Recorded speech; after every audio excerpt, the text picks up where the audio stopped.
some more original music. Last time we were here in Hell playing UAC Ultra. Well, tonight we're playing UAC Ultra 2, chat. Hi there, I'm Henry.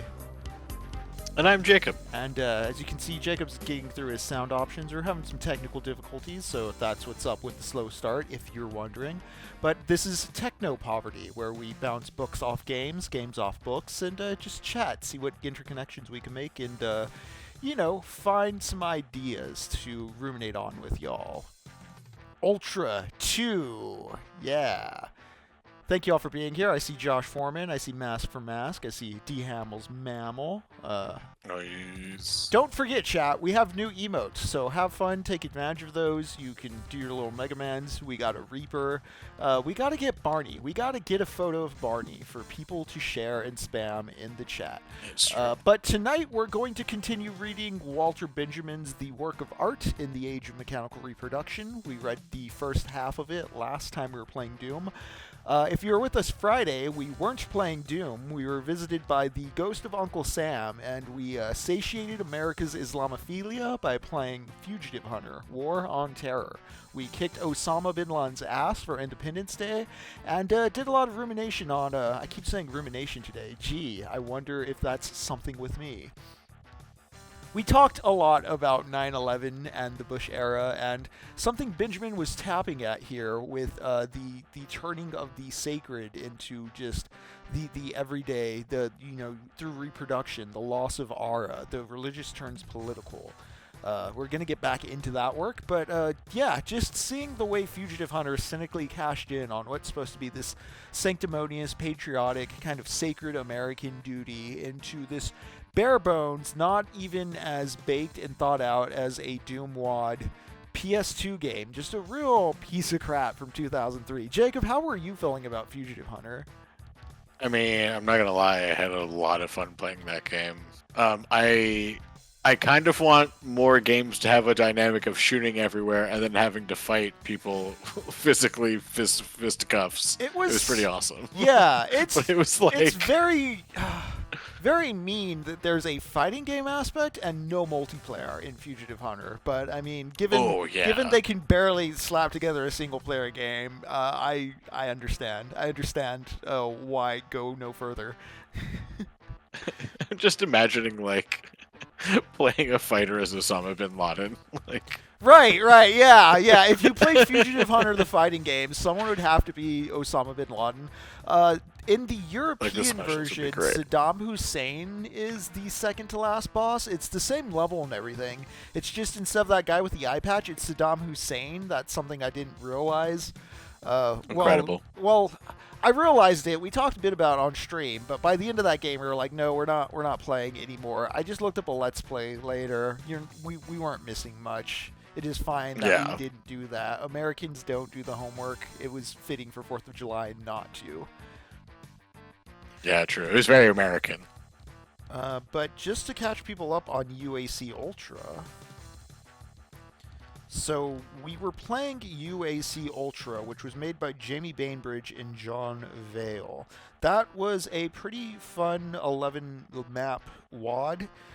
I found it interesting. It had an original boss in it. It had some original enemies.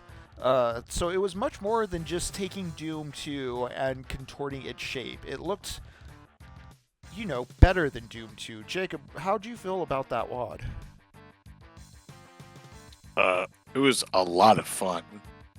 And it felt less punishing than other ones, even though it was like hard at times, Yeah, it felt less Nintendo hard, for lack of a better term. It had a more modern sensibility to its challenge and difficulty scale. A lot of it was reminding me of Doom 2016 in the sense that you were given spaces to run in circles, and just the way encounters kind of signposted the way forward. It felt much different than a traditional Doom setup of hunting key cards and being signposted by doors, although there was a bit of a, key card hunt at play there. Yeah. Now, I'm just looking really quick for...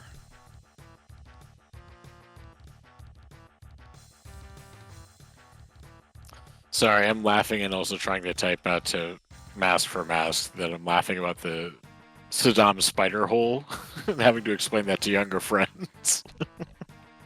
Sad him. This is an Sad him. Spire Hole meme. Set him. It was a great time. Way too good. So I believe this UAC Ultra 2 Episode 1, it's titled Breed of Decay is the name of the episode. UAC Ultra 2 was never technically finished, I guess. There was one episode released. This is it. I think there were more episodes planned. They just were never... There's not much info. I'm looking here on the Doom World Wiki.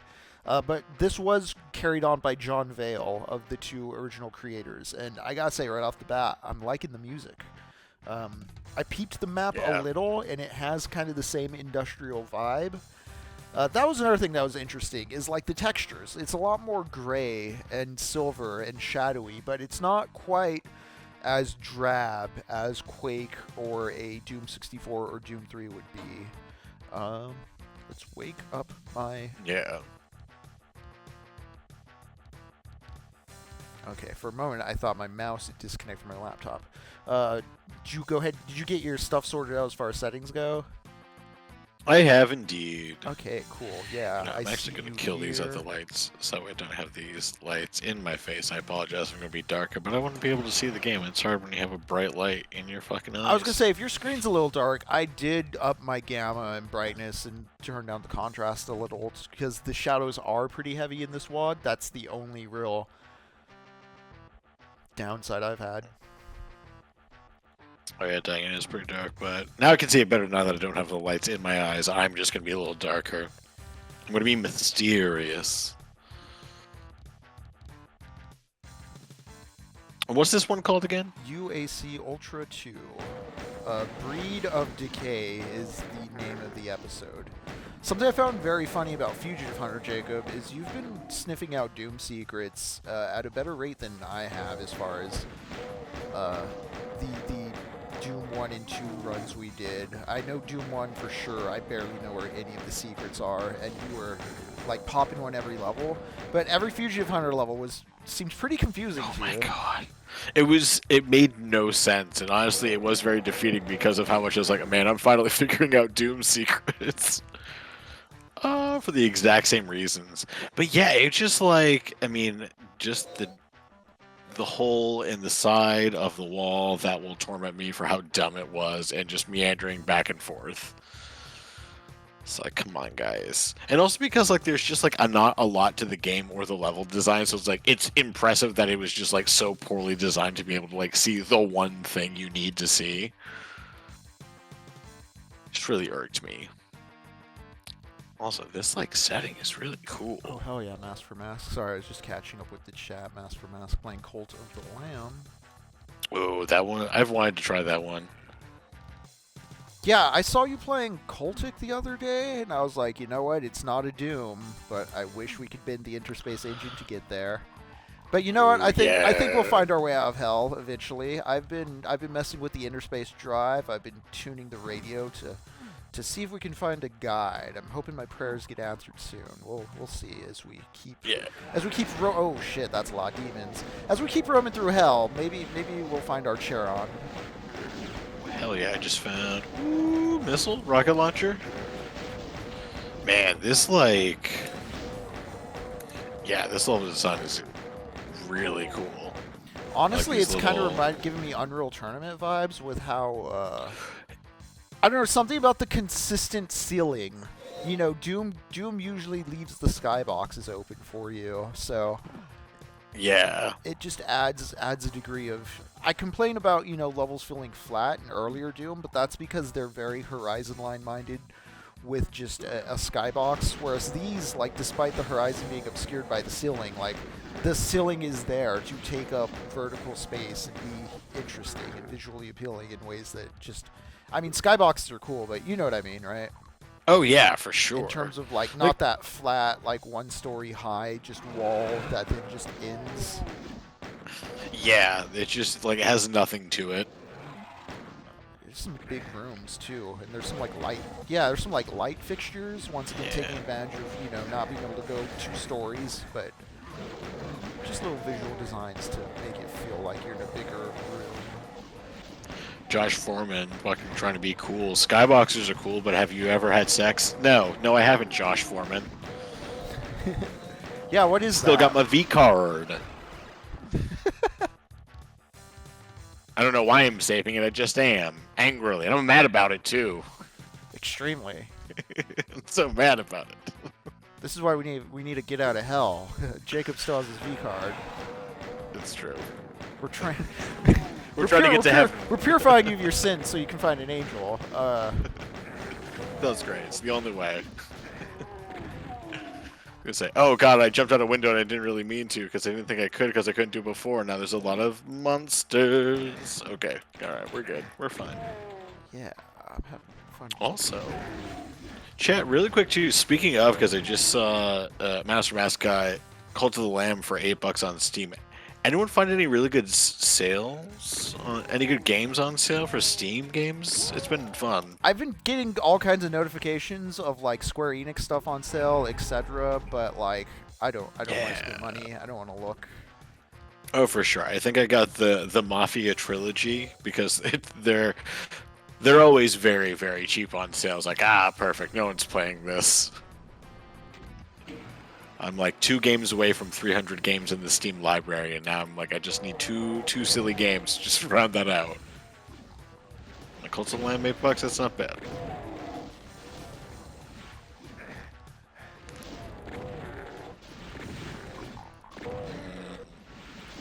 I think it's funny too. We pointed this out. How Fugitive Hunter, you know, it's a full 3D engine for a PlayStation 2 game or a, at the time, powerful PC.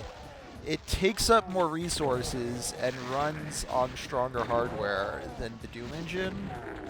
And just the complete lack of care, the lack of aura. There's no... It's not as passionately directed as a fan-made WAD. Again, this is a totally free Doom 2 WAD. We were able to just download off the internet and play. Somebody made this because they wanted to share it with other people to play and enjoy. And it shows because... Oh, there's Henry. Yeah, there's Jacob. Oh, hey, buddy. I'll help you clear this room from the other side. But to get back to something we brought up when playing Doom 1, you know, this is someone else's idea made into a tangible form that we can then roam around in. To get back to some of the oldest stuff we talked about on the channel with Hauntology, the features of this WAD are reflective of its creator, you know? Yeah, it's so fucking...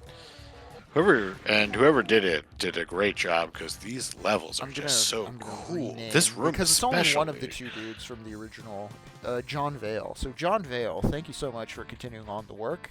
Even if it's just the six levels, they're still fun. They're still great. I've talked about how George R. R. Martin owes no one the Winds of Winter.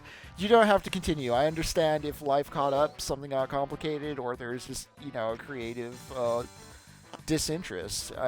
You know, you went out on high. Like, you're still trying to figure it out yourself. Whatever. Yeah, man. Sometimes it takes a second. Thanks for sharing the levels. Genuinely. Yeah. This is so cool. Like, this level is so interesting. Oh, I gotta jump back out. I think I found the exit, or I don't know. It looks foreboding.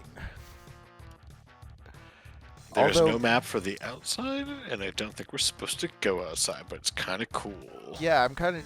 Well, let's see. Because we got in the... It doesn't say exit is the thing, and we got in this mindset last time, or because... Oh, okay, that is the way the intro is finished. Super entry ray. Maybe the map will just get big, you know? Maybe. Yes. Oh. Did we... Okay, yeah, just immediately. So, because I'm not sure how long this WAD is, and it might be a bit short, I'm going to get to reading Walter Benjamin's The Work of Art in the Age of Its Mechanical Reproduction.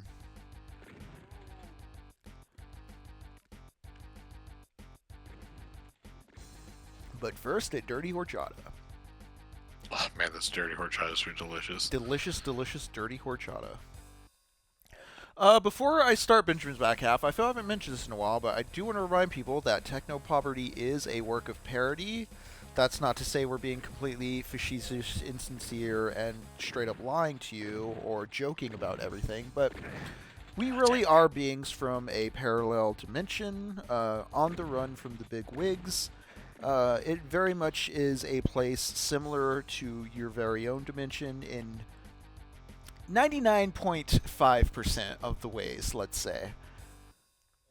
Yeah. That 0.5%, oh man, that's a very dangerous margin between just complete post-apocalyptic dystopia and what we have now, if you think what we have now is bad. But I digress. Let's get to Walter Benjamin's The Work of Art, The Age of Mechanical Reproduction. I'm going to start on part 5. We read the first 4 parts last time. Works of art are received and valued on different planes. Two polar types stand out. With one, the accent is on the cult value, with the other on the exhibition value of the work. Artistic production begins with ceremonial objects destined to serve in a cult. One may assume that what mattered was their existence, not their being on view. The elk portrayed by the man of the Stone Age on the walls of his cave was an instrument of magic. He did expose it to his fellow men, but in the main it was meant for the spirits. Today the cult value would seem to demand the work of art remain hidden. Certain statues of gods are accessible only to the priest in the cella. Certain Madonnas remain covered nearly all year round. Certain sculptures on medieval cathedral are invisible to the spectator on ground level. With the emancipation of various art practices from ritual go increasing opportunities for the exhibition of their products. It is easier to exhibit a portrait bust than can be sent here and there than to exhibit the statue of a divinity that has its fixed place in the interior of a temple. The same holds for the painting as against the mosaic or fresco that preceded it. And even though the public presentability of a mass originally may have been just as great as that of a symphony, the latter originated at the moment when the public presentability promised to surpass that of the mass. With the different methods of technical reproduction of a work of art, its fitness for exhibition increased to such an extent that the quantitative shift between its two poles turned into a qualitative transformation of its nature. This is comparable to the situation of the work of art in prehistoric times, when, by the absolute emphasis on its cult value, it was, first and foremost, an instrument of magic. Only later did it come to be recognized as a work of art. In the same way today, by the absolute emphasis on its exhibition value, the work of art becomes a creation with an entirely new function, among which the one we are conscious of, the artistic function, later may be recognized as incidental. This much is certain. Today, photography and the film are most serviceable exemplifications of this new function. So, a photograph or a film can be reprinted, reused, instantly. This is kind of what he's getting at, you know. The cult ritual was the making of the cave painting as a great signifier. You know, the absolute need or importance was that it was signifying something. It wasn't, you know, so much that there was an author that or an individual to be lauded for painting the thing. It's that the thing needed to be painted to communicate an idea. Over time, it becomes more like, look, I did a painting. I'm the one. You shift the focus from, you know, religious object to exhibition object. There's a creator involved. Kind of going from communism to individualism in a way, an individuation of the artistic process as the means of technology permit us to recreate it faster. In photography, exhibition value begins to displace the cult value all along the line, but cult value does not give way without resistance. It retires into an ultimate retrenchment, the human countenance. This is why people say, you know, new movies have no soul. If they're being made quick and cheap and there's just no cult value to it, it's just the thing being made because a movie needs to be made to fill a slot on Netflix. Sure, it's just all shot flat digitally, just given a quick post-grade color with, you know, a bit of contrast, but, you know, not as considered. You get something like The Gray Man, and who's watching The Gray Man? The movie's called The Gray Man. It is for gray men, just in the background. Jacob, did you ever watch The Gray Man? Do you remember what that one is? No, not at all. Okay. It was a Russo Bros, like Ryan Reynolds, Chris Evans action blockbuster from, I want to say, 2 years ago. Yeah, no, completely avoided that one, I guess. But this kind of tendency towards like human continence and kind of like because you're losing the religious side of it, you're frustrating someone. This is where you can start getting like the resentment culture or like the reactionaries who are mad when like woke stuff's in their Star Wars, even though Star Wars has had the same politics since 1977. Yeah, God, it's so dumb. Josh Farman remembers one thing that happened in it. That's more than I can. Josh, I watched Mountainhead. I saw your post about Mountainhead. I can't remember how Mountainhead ends. Like, I remember they generally like agree to do the guy in, and then that doesn't happen. Spoilers for those of you who haven't watched Mountainhead. I can't imagine there's many of you who like want to watch it and are still withholding. Yeah, it's all right. I don't remember the ending like after I know the general like they let him out of the hot box and the deals. What I'm saying is it didn't stick, and I'm just thinking of that in this whole age of just like lost power within the moving image because of the cynicism. It's the only movie that legit shook my wife. I did talk about this with Jacob. The thing I liked about Mountainhead is the way it filmed people on phones in conversation with each other, like without having to resort to straight up like little floating text graphics or comic book-esque bubbles. It's just dudes reading their phone and kind of relaying casually to each other what they're saying. That, I don't know, something about that felt real and cool.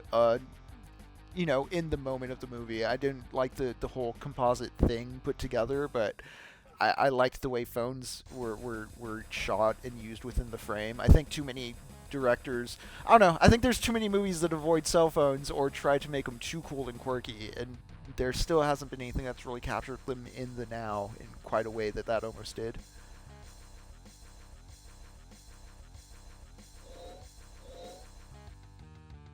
Okay, let's get back to the human countenance, because I got off path there.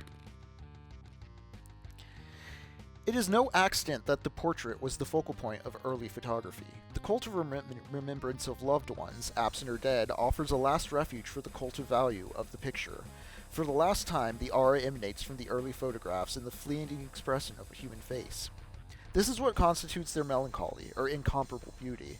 But as man withdraws from the photographic image, the exhibition value for the first time shows its superiority to the ritual value. To have pinpointed this new stage constitutes the incomparable significance of Atget, who around 1900 took photographs of deserted Paris streets. It has quite justly been said of him that he photographed them like scenes of a crime. The scene of a crime, too, is deserted. It is photographed for the purpose of establishing evidence. With Aget, photographs become standard evidence for historical occurrences and acquire a hidden political significance. They demand a specific kind of approach. Free-floating contemplation is not appropriate to them. They stir the viewer. He feels challenged by them in a new way. At the same time, picture magazines begin to put up signposts for him. Right ones or wrong ones, no matter. For the first time, captions have become obligatory, and it is clear that they have an altogether different character than the title of a painting.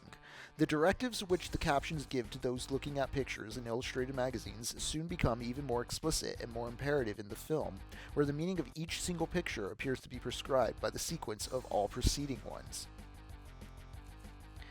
Yeah, so there's more sense of narrative and direction you can start prescribing a photograph in a magazine, and these quick collages and montages of images and sequences to make new meanings that are fake. Chapter 7.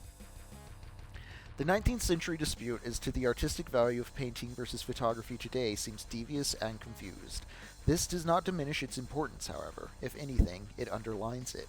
The dispute was in fact the symptom of a historical transformation, the universal impact of which was not realized by either of the rivals. When the age of mechanical reproduction separated art from its basis in cult, the semblance of its autonomy disappeared forever. The resulting change in the function of art transcended the perspective of the century. For a long time, it even escaped that of the 20th century, which experienced the development of the film. Earlier, much futile thought had been devoted to the question of whether photography is an art. The primary question, whether the very invention of photography had not transformed the entire nature of art, was not raised. Soon the film theoreticians asked all the same ill-considered questions with regard to the film. but the difficulties which photography caused traditional aesthetics were mere child's play as compared to those raised by the film. Whence the insensitive and forced character of early theories of the film, Abel Gance, for instance, compares the film with hieroglyphs. Here, by a remarkable regression, we have come back to the level of expression of the Egyptians. Pictorial language has not yet matured because our eyes have not yet adjusted to it. There is, as yet, insufficient respect for, insufficient cult of, what expresses it. Or in the words of Severin Mars, what art has been granted a dream, more poetical and more real art at the same time. Approached in this fashion, the film might represent an incomparable means of expression. Only the most high-minded persons, in the most perfect and mysterious moments of their lives, should be allowed to enter its ambience. Alexander Arnault concludes his fantasy about the silent film with the question, do not all the bold descriptions we've given amount to the definition of prayer? It is instructive to note how their desire to class the film among the arts forces these theoreticians to read ritual elements into it, with a striking lack of discretion. Yet when those speculations were published, films like L'Opinion Publique and The Gold Rush had already appeared. This, however, did not keep Abel Gance from reducing hieroglyphs for purposes of comparison, nor Severin Mars from speaking of the film as one might speak of paintings by Fray Angelico. Characteristically, even today, ultra-reactionary authors give the film a similar contextual significance. Okay, I'm going to read that again. Characteristically, even today, ultra-reactionary authors give the film a similar contextual significance. If not an outright sacred one, then at least a supernatural one. Commenting on Max Reinhardt's film version of A Midsummer Night's Dream, Werfel states that undoubtedly it was the sterile copying of the exterior world with its streets, interiors, railroad stations, restaurants, motorcars, and beaches which until now had obstructed the elevation of the film into the realm of art. The film has not yet realized its true meaning, its real possibilities. These consist in its unique faculty to express by natural means and with incomparable persuasiveness all that is fairy-like, marvelous, and supernatural. Wow, I'd like to look up some of these guys and see if they stuck around long enough to see just like Disney movies or even 60s and 70s fantasy movies, the spaghetti westerns, just running wild with the fairy tale aspects that film was only scratching upon in the early 1900s. I mean, you still had German Expressionism, you still had Nosferatu, Dr. Caligari. They saw Metropolis, definitely, but you know, I'm curious how someone who's considering these things in 1908 is going to react to Star Wars. I mean, that thing worked like gangbusters and made so much money because it, blew people's minds. 8. The artistic performance of a stage actor is definitely presented to the public by the actor in person. That of the screen actor, however, is presented by a camera, with a twofold consequence. The camera that presents the performance of the film actor to the public need not respect the performance as an integral whole. Guided by the cameraman, the camera continually changes its position with respect to the performance. The sequence of positional views which the editor composes from the material supplied to him constitutes the completed film. It comprises certain factors of movement which are in reality those of the camera, not to mention special camera angles, close-ups, etc. Hence, the performance of the actor is subjected to a series of optical tests. This is the first consequence of the fact that the actor's performance is presented by a means of the camera. Also, the film actor lacks the opportunity of the stage actor to adjust to the audience during his performance, since he does not present his performance to the audience in person. This permits the audience to take the position of a critic, without experiencing any personal contact with the actor. The audience's identification with the actor is really an identification with the camera. Consequently, the audience takes the position of the camera. Its approach is that of testing. This is not the approach to which cult values may be exposed. This is something I think more people need to consider when slamming actors for being in bad movies, is the fundamental trust an actor is investing in everyone else in the crew of a film, as opposed to, the actor being on a stage and having to really know everything in the moment and have feedback and bounce back with an audience. You can't read the room. You don't know how the edit's going to go. you know, if you're an actor, you may not even know exactly what the camera's doing, and you just have to trust that the director and the cinematographer know what they're doing, and that the editor's going to find the right way to cut what you're trying to do, and just that everything's going to come together. There's a lot of trust an actor has to put into the camera in ways that make me... when I see a bad movie, I go a bit easier on the actors than I do, you know, the editors, the writers, the directors, the DP. I don't know, Yeah. Jacob, did you ever have an experience like that? Did you feel like maybe you were harsher on actors and had some sort of similar realization, or just anything you feel you've noticed in just like what you think acting is, or what you've observed on set versus what you thought as a kid, or when you were like less aware of how the meat gets made? Yeah, man. It was, well, I mean, acting, like, you really do, when you are making a film and being a part of a smaller part, you really start to see how everything comes together. And like, acting is a big part of the final presentation, but it's such a small part of like when things happen that it is like,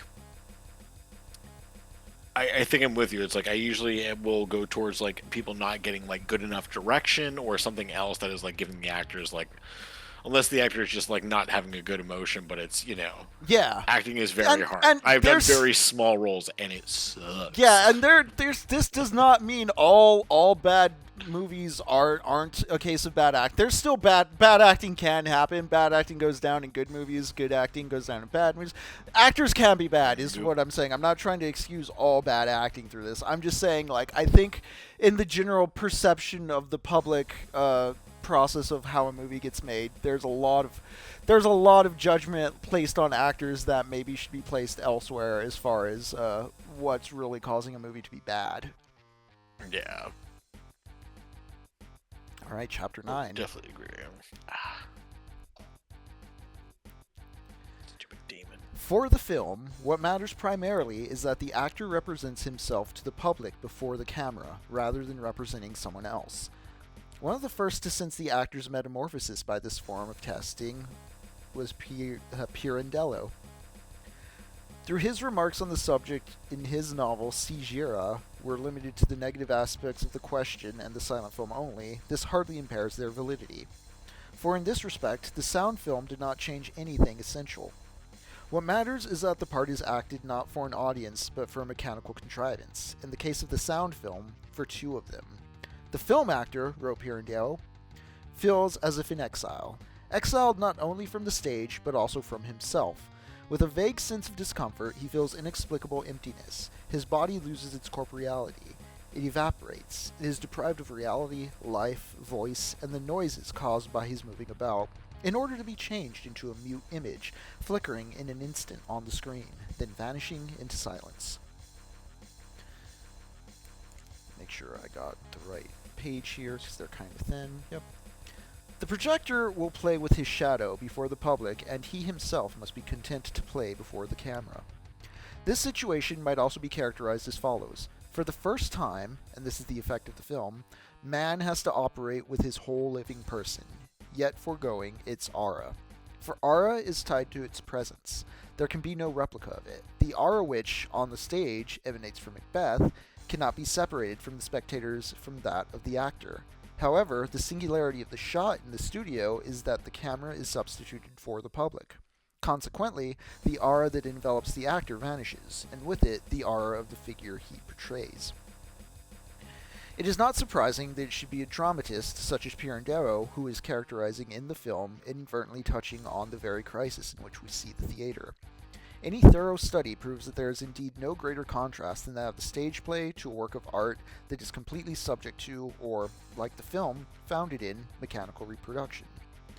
Experts have long recognized that in film, the greatest effects are almost always obtained by acting as little as possible. In 1932, Rudolf Arnheim saw the latest trend in treating the actor as a stage prop chosen for its characteristics and inserted at the proper place. So the actor in a film is becoming just a tool for the camera. When you think of aura, because I would even argue in some sense, Aura went from just the performance itself or the actor itself to the overall concept of the movie. You know, we now say like the movie has aura. It's not just the one image. It takes a larger composition of images. It takes compounding of smaller slices of things. Like the actor alone is a tool. If the tool's in service of a movie that's serving a good ideological purpose, it's generating aura. But it's harder to generate that level of aura because there's more things that have to come together in a movie than, you know, a play. But also Benjamin is getting at that, you know, aura is a moment in time, and essentially would probably disagree with film generating aura. It's just a thing to rewatch, maybe a salve or a substitute for an actual ritual. But hey, film's our church. Yeah. It is not surprising that it should be a drama. Oh wait, I already picked that up, didn't I?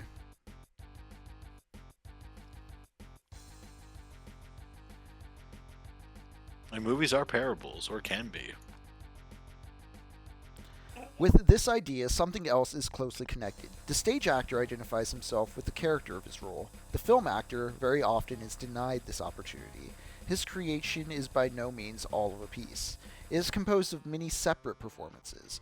Besides certain fortuitous considerations, such as cost of studio, availability of fellow players, decor, etc., there are elementary necessities of equipment that split an actor's work into a series of mountable episodes. In particular, lighting and its installation require the presentation of the event that, on the screen, unfolds as a rapid and unified scene, in a sequence of separate shootings which may take hours at the studio, not to mention more obvious montage. Thus, a jump from the window can be shot in the studio as a jump from a scaffold, and the ensuing flight, if need be, can be shot weeks later when outdoor scenes are taken. Far more paradoxical cases can easily be construed. Let us assume that an actor is supposed to be startled by a knock at the door. If his reaction is not satisfactory, the director can resort to an expedient. When the actor happens to be at the studio again, he has a shot fired behind him without being forewarned about it. The frightened reaction can be shot now and be cut into the screen version. Nothing is more strikingly shows that art has left the realm of the beautiful semblance, which so far had been taken to be the only sphere where art could thrive. Nothing more strikingly shows that art has left the realm of beautiful semblance, which so far had been taken to be the only sphere where art could thrive.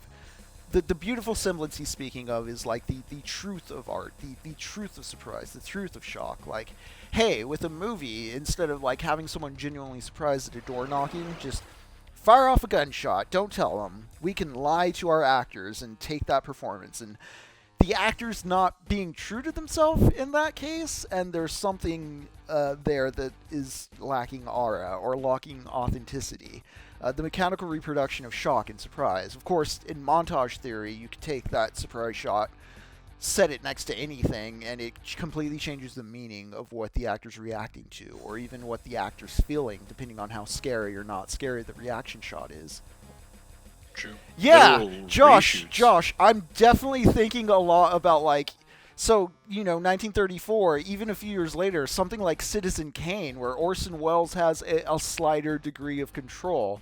Or, we were talking about how they're just talking about how films approaching the fairy tale in the early 1900s, if they saw Alien, the xenomorph, like the chestburster scene, I do question, like, what that would make them think or rethink about just media, just Benjamin's whole wondering about the age of reproduction and what we're creating when we're so far removed. Of course, down the line, Baudrillard would get into this with like simulacra, which is misunderstood by The Matrix, but I do like The Matrix is a general entryway for kids to get into Baudrillard. There's not exactly a Baudrillard billboard pointing people towards him, so it's Sure. cool to have such a fun movie that plays intertextually with those ideas. Jacob, how is this UAC Ultra level going for you? This is honestly a lot of fun. I'm liking the interplay between like outdoors and indoor spaces. I've been But also it's kind of fucking completely annoying. dead on the floor, but we're almost through the Walter Benjamin. This is still map 2, correct? Oh, wow. I just Yeah. looked out a window and saw your massacre. Oh yeah, It reminds me of the scene in Prey when she finds all the dead buffalo, and it's like, did the Predator do this? No, the French did. Yeah. uh, Oh man, the y'all should Predator watch show Prey out if too, you haven't. movie. It is the best Predator sequel. I'll say. Maybe about equal with Predator 2. Predator 2 is pretty fun. I think Predator Yeah, it's 1. pretty equal. I think Predator 1's pitch perfect cinema. In all honesty, Yeah, I wouldn't disagree with that. It's like Beowulf to me. It is a poem about just masculinity and its failures, and it is a nice little takedown of Reagan era Marine chuds doing their own Magnificent Seven, but supernatural sci-fi threat. Love that. I do think even though so another thing about Predator 1 is it does a lot of good visual storytelling. The dialogue's pretty sparse, honestly, and when it hits, it's usually very character building stuff. It's not super expository except for when they reveal the CIA twist. So it's got a lot of good classical filmmaking shit going on with show don't tell, and just this jungle location you're seeing these big sweaty dudes crawl through. But Predator 2, despite being a bit hammier and a bit more expository and kind of genre chewy, it kind of fundamentally still gets what the Predator is as a monster in terms of it being it's a hunter, and it just really cranks up the fun factor on that aspect of it, where it's like, okay, well, wouldn't it be neat if we just repurpose this into an urban environment? Yeah. So and they were correct. Yeah, they were correct. I think, Prey is the same thing with Prey, where it's like, okay, let's put it back in time. I really like that aspect of it. I have not watched that cartoon that came out yet, although I was excited for it. Yeah, I'm ready to watch it. I was like, I have it saved. Was it Hulu, I think, right? Yeah, it's up on Hulu, from what I understand. Yeah, one of the services we gotta be a part of. I'm pretty lost because you've been killing and driving and thriving, so I'm going to continue the Benjamin. I'm just chilling outside on what looks like some kind of hell water. Oh shit. All right, 10. The feeling of strangeness that overcomes the actor before the camera, as Pirandello describes it, is basically the same kind as the estrangement felt before one's own image in the mirror. But now the reflected image has become separable, transportable, and where is it transported? Before the public. Never for a moment does the screen actor cease to be conscious of this fact. While facing the camera, he knows that ultimately he will face the public, the consumers who constitute the market. This market, where he offers not only his labor but also his whole self, his heart and soul, is beyond his reach. During the shooting, he has little contact with it, as any article made in factory. This may contribute to that oppression, that new anxiety which, according to Pirandello, grips the actor before the camera. The film responds to the shriveling of the aura with an artificial build-up of the personality outside the studio. The cult of the movie star, foisted by the money of the film industry, preserves not only the unique aura of the person, but the spell of the personality, the phony spell of commodity. So long as the movie maker's capital sets the fashion, as a rule, no other revolutionary merit can be accredited to date. So long as the movie maker's capital sets the fashion, as a rule, no other revolutionary merit can be accredited to today's film than the promotion of a revolutionary criticism of traditional concepts of art. So long as the movie maker's capital sets the fashion, as a rule, no other revolutionary merit can be accredited to today's film than the promotion of a revolutionary criticism of traditional concepts of art. We do not deny that in some cases today's films can also promote revolutionary criticism of social conditions, even of the distribution of property. However, our present study is no more specifically concerned with this than the film production of Western Europe. Okay, let me read that one more time. So long as the movie maker's capital sets the fashion, as a rule, no other revolutionary merit can be accredited to today's film than the promotion of a revolutionary criticism of traditional concepts of art. We do not deny that in some cases today's films can also promote revolutionary criticism of social conditions, even of the distribution of property. However, our present study is no more specifically concerned with this than is the film production of Western Europe. It is inherent in the technique of the film, as well as that of sports, that everybody who witnesses its accomplishments is somewhat of an expert. This is obvious to anyone listening to a group of newspaper boys leaning in on their bicycles and discussing the outcome of the bicycle race. It is not for nothing that newspaper publishers arrange races for their delivery boys. These arouse great interest among the participants, for the victor has an opportunity to rise from the delivery boy to professional racer. Similarly, the newsreel offers everyone the opportunity to rise from passerby to movie extra. In this way, any man might even find himself part of a work of art, as witness Vertov's 3 songs about linen or Ivan's Borniage. Any man today can lay claim to being filmed. This claim can be elucidated by a comparative look at the historical situation of contemporary literature. That's right, you too can be filmed. You too can post. You too can have a presence on the internet. You too can stream on Twitch. It's true, I can. It's interesting how we run in concentric circles around these things.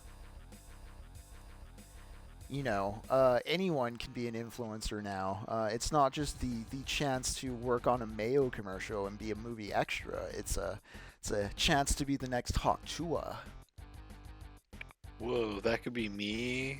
You just have to say the funny words to the camera, and hopefully the people will laugh. I just gotta keep doing it every single week. Did I do that? Did I do that? I didn't do it. Say the line, Bart. For centuries, a small number of writers were confronted by many thousands of readers. This changed towards the end of the last century.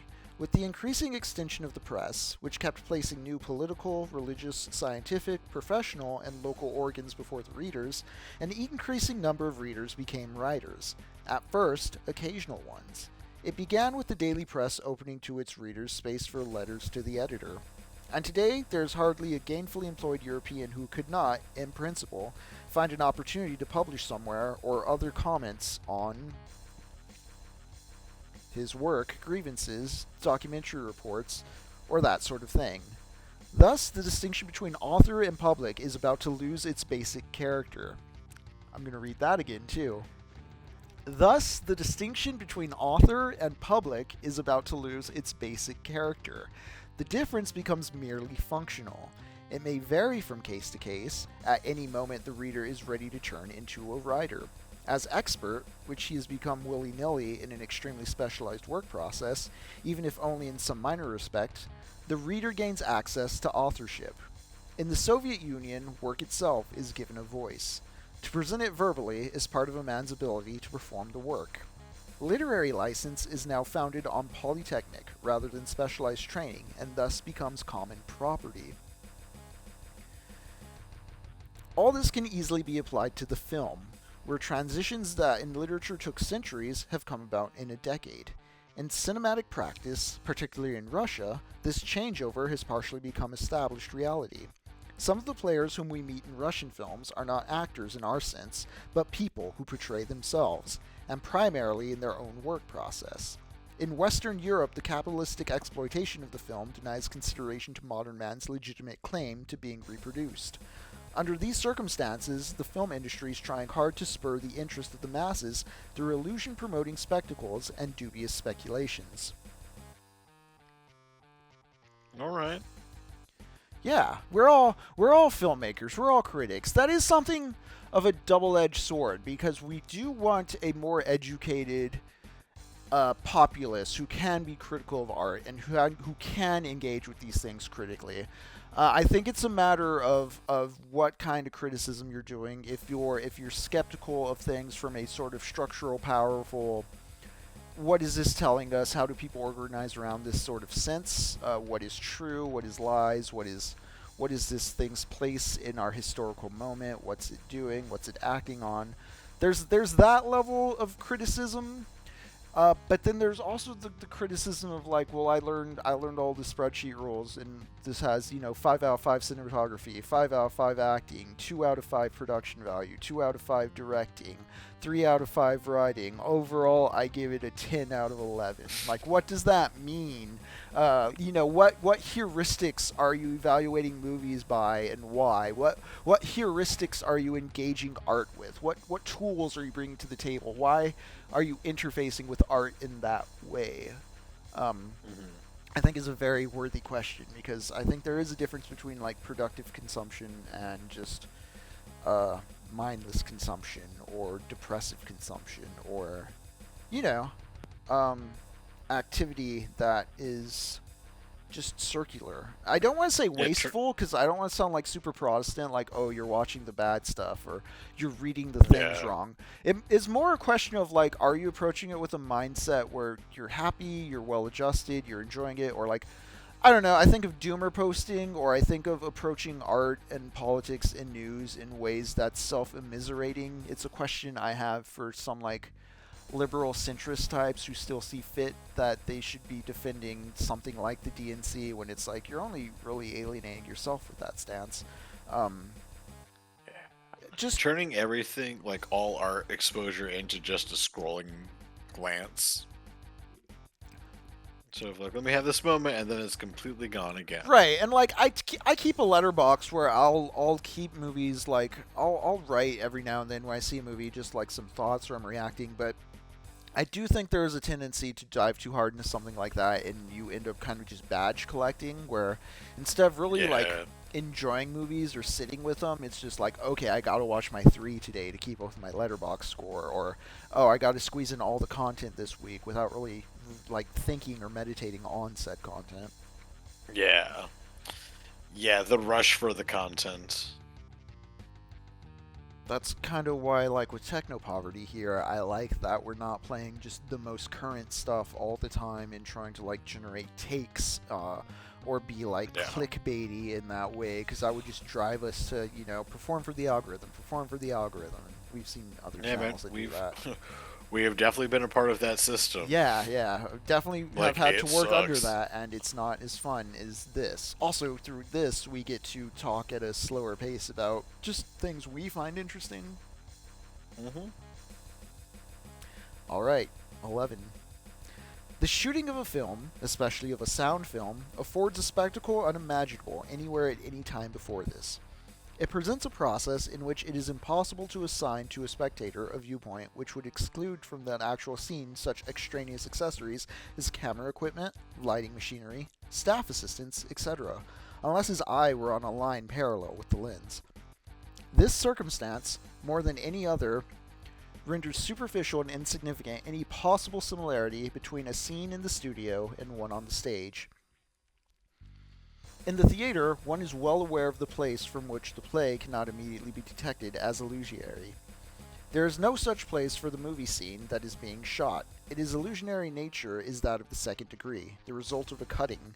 That is to say, in the studio, the mechanical equipment has penetrated so deeply into reality that its pure aspect, freed from the foreign substance of equipment, is the result of a special procedure, namely, the shooting by the specially adjusted camera and the mounting of the shot together with other similar ones. The equipment-free aspect of reality here has become the height of artifice. The sight of immediate reality has become an orchid in the land of technology.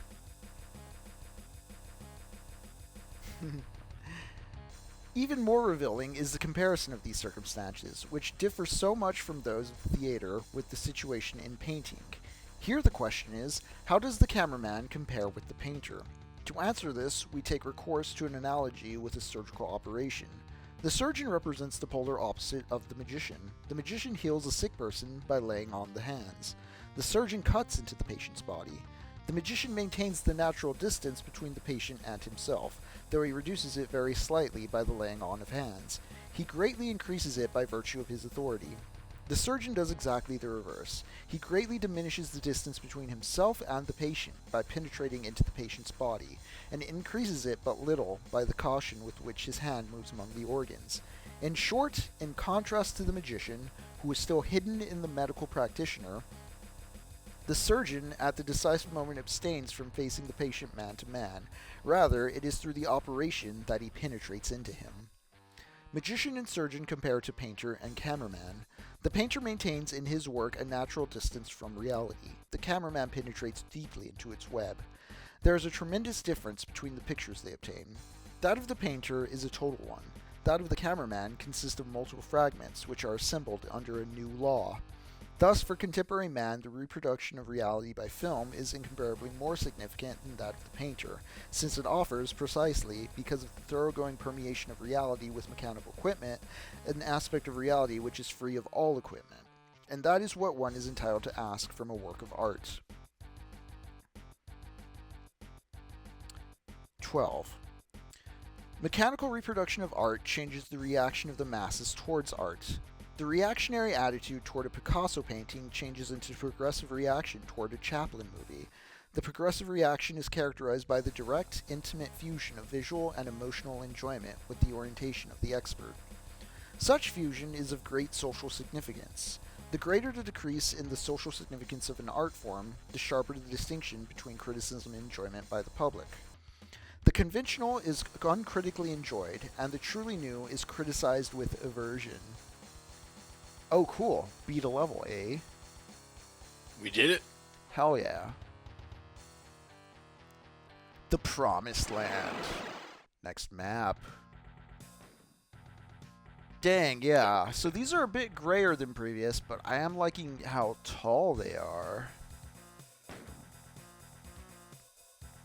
Must consume content. What up, Evan? We're reading Walter Benjamin's The Work of Art in the Age of Mechanical Reproduction while playing through UAC Ultra 2. Thanks for tuning in. Beat the game level is such... Yeah, it is. We didn't complete it. We beat it. We tore it down. We took it into submission.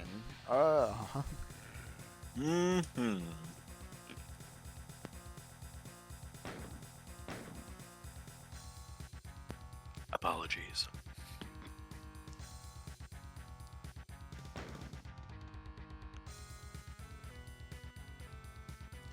Alright, we're going to start chapter 12 again. Mechanical reproduction of art changes the reaction of the masses towards the art. The reactionary attitude toward a Picasso painting changes into the progressive reaction toward a Chaplin movie. The progressive reaction is characterized by the direct, intimate fusion of visual and emotional enjoyment with the orientation of the expert. Such fusion is of great social significance.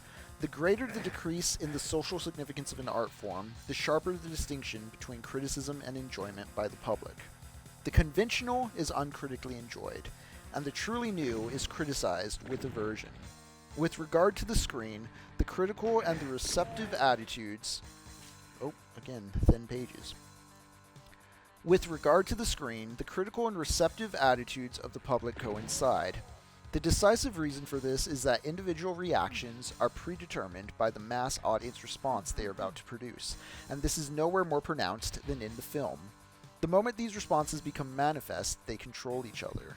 Again, the comparison with painting is fruitful. A painting has always had an excellent chance to be viewed by one person or by a few. The simultaneous contemplation of paintings by a large public, such as developed in the 19th century, is an early symptom of the crisis of painting. A crisis which was by no means occasioned exclusively by photography, but rather in a relatively independent manner by the appeal of artworks to the masses. Yeah, so as you start opening up art to the masses, it gets into this question of like the uncritical and the conventional versus the more challenging stuff, and you know, it gets harder to maybe, as we corporatize and industrialize and balloon up film budgets and you know, productions of propaganda, it might get a bit harder to make the stuff with soul. Sound familiar? Painting simply is in no position to present an object for simultaneous collective experience, as it was possible for architecture at all times, for the epic poem in the past, and for the movie today. Although this circumstance in itself should not lead one to conclusions about the social role of painting, it does constitute a serious threat as soon as painting, under special conditions and, as it were, against its nature, is confronted directly by the masses.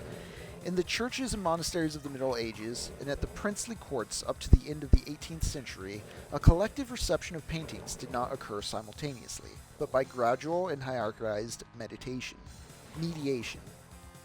A collective reception of paintings did not occur simultaneously, but by graduated and hierarchized mediation. The change that has come about is an expression of the particular conflict in which painting was implicated by the mechanical reproducibility of paintings. Although paintings began to be publicly exhibited in galleries and salons, there was no way for the masses to organize and control themselves in their reception. Thus, the same public which responds in a progressive manner towards a grotesque film is bound to respond in a reactionary manner to surrealism.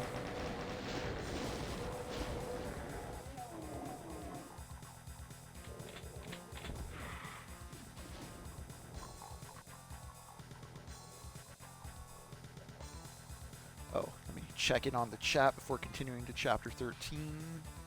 Oh god. I do not know a good Google Docs alternative unless you're just going straight up offline.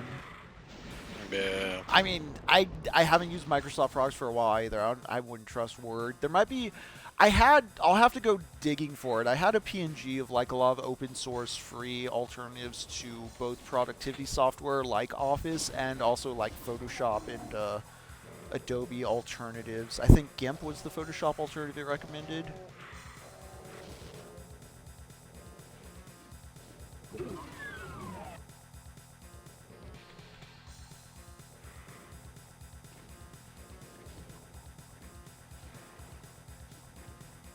Jesus.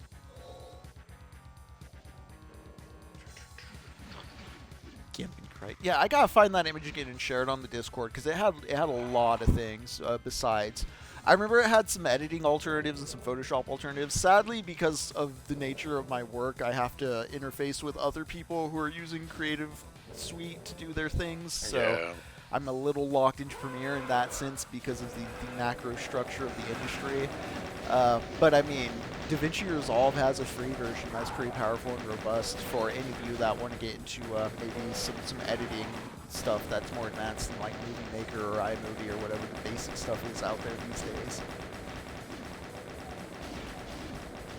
Crate? I'll have to look into Crate, because honestly, every time I open up Photoshop, I feel like I forgot everything I've ever learned about Photoshop from the previous session, even though I've been using Photoshop to do things for years. Yeah.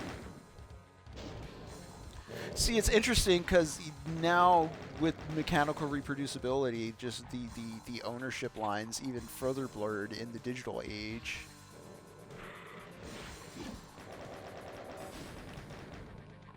(13) The characteristics of the film lie not only in the manner in which man presents himself to mechanical equipment, but also in the manner in which, by means of his apparatus, man can represent his environment. A glance at occupational psychology illustrates the testing capacity of the equipment. Psychoanalysis illustrates it in a different perspective. The film has enriched our field of perception with methods which can be illustrated by those of Freudian theory. 50 years ago, a slip of the tongue passed more or less unnoticed. Only exceptionally may such a slip have revealed dimensions of depth in a conversation which had seemed to be taking its course on the surface. Since the psychopathology of everyday life, things have changed. This book isolated and made analyzable things which had heretofore floated along unnoticed in the broad stream of perception. For the entire spectrum of optical, and now also acoustical perception, the film has brought about a similar deepening of our perception. It is only in obverse of this fact that behavior items shown in a movie can be analyzed much more precisely and from more points of view than those presented in paintings or on the stage. As compared with painting, filmed behavior lends itself more readily to analysis because of its incomparably more precise statements of the situation. In comparison with the stage scene, the filmed behavior lends itself more readily to analysis because it can be isolated more easily. This circumstance derives its chief importance from its tendency to promote the mutual penetration of art and science. Actually, of a screened behavior item which is neatly brought out in a certain situation, like the muscle of a body, it is difficult to say which is more fascinating, its artistic value or its value for science. To demonstrate the identity of the artistic and scientific uses of photography, which heretofore usually were separated, will be one of the revolutionary functions of the film. So he's giving film credit for scientific observation. He is talking about, though, that film behavior does lend itself better to analysis, and this is a bit of an illusion of the camera as well. If you film people long enough, I mean, I've been editing video essays for a couple years now. We're always cutting out the likes. We're always cutting out the ums. If there's any kind of tongue slip-ups or breaths or we make it as presentable and get rid of all the unpleasant parts. And the thing is, in real life, everybody has that when they're talking and when they're slipping up. They'll do their likes, they'll do their ums, they'll do their repetitions. I do it all the time here, even on the stream, as I'm trying to figure out a better presentation mode.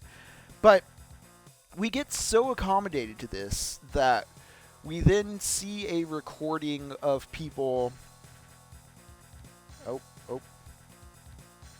But we get so accommodated to this, and then we see a recording of people unedited, and they're doing slip-ups and stuff, and it messes with our heads because despite it being more natural, it doesn't look real because we've attenuated.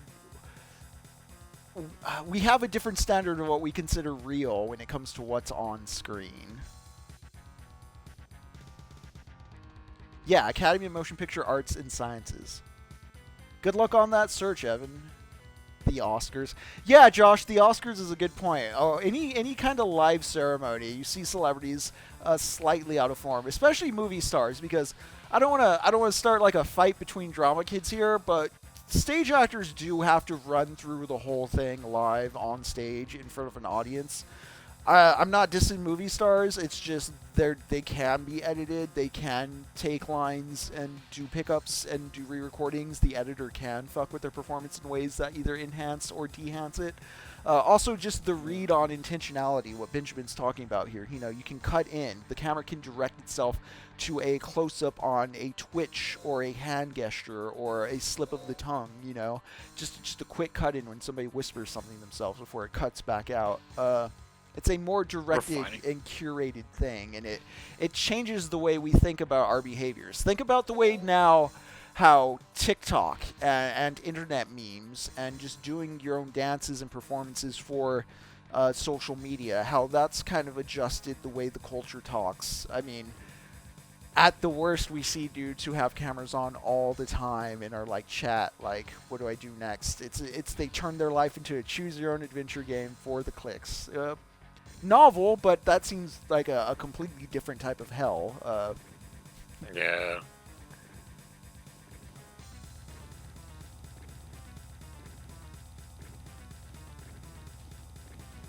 By close-ups of the things around us, by focusing on hidden details of familiar objects, by exploring commonplace milieus under the ingenious guidance of the camera, the film, on the one hand, extends our comprehension of the necessities which rule our lives.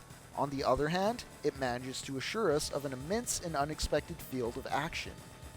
Our taverns and our metropolitan streets, our offices and our furnished rooms, our railroad stations and our factories appear to have us locked up hopelessly.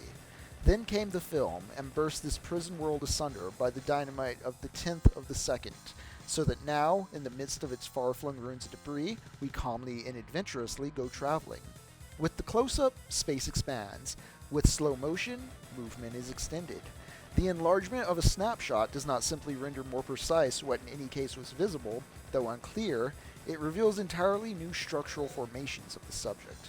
So too, slow motion not only presents familiar qualities of movement, but reveals in them entirely unknown ones, which, far from looking like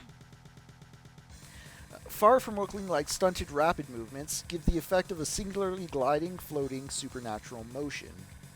Evidently, a different nature opens itself up to the camera than opens it up to the naked eye, if only because an unconsciously penetrated space is substituted for a space consciously explored by man.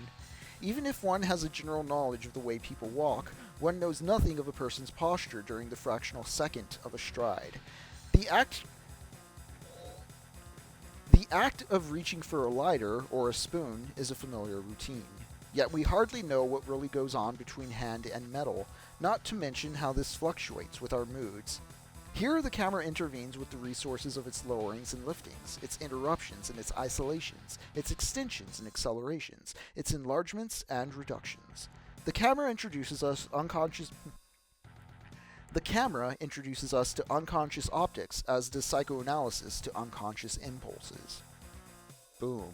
Sorry, I'm getting a little excited reading this thing. It's been a moment, but I read this in college, and I remember it really just sending off fireworks in my head, and it still does so much good as far as conveying just the perception of the moving picture and the way it affects our mind. And, needs to be considered. In the same way that video games give us new verbs and modes of thinking that become commonplace, I mean, it's pure artifice. I mean, all art is. That's what art is short for. But to think that, you know, it's a demon, it's a pinky, it's getting shotgunned in the face. Jacob, how does that feel? Just the haptic pop of killing a Doom demon. It feels great. It's very gratifying.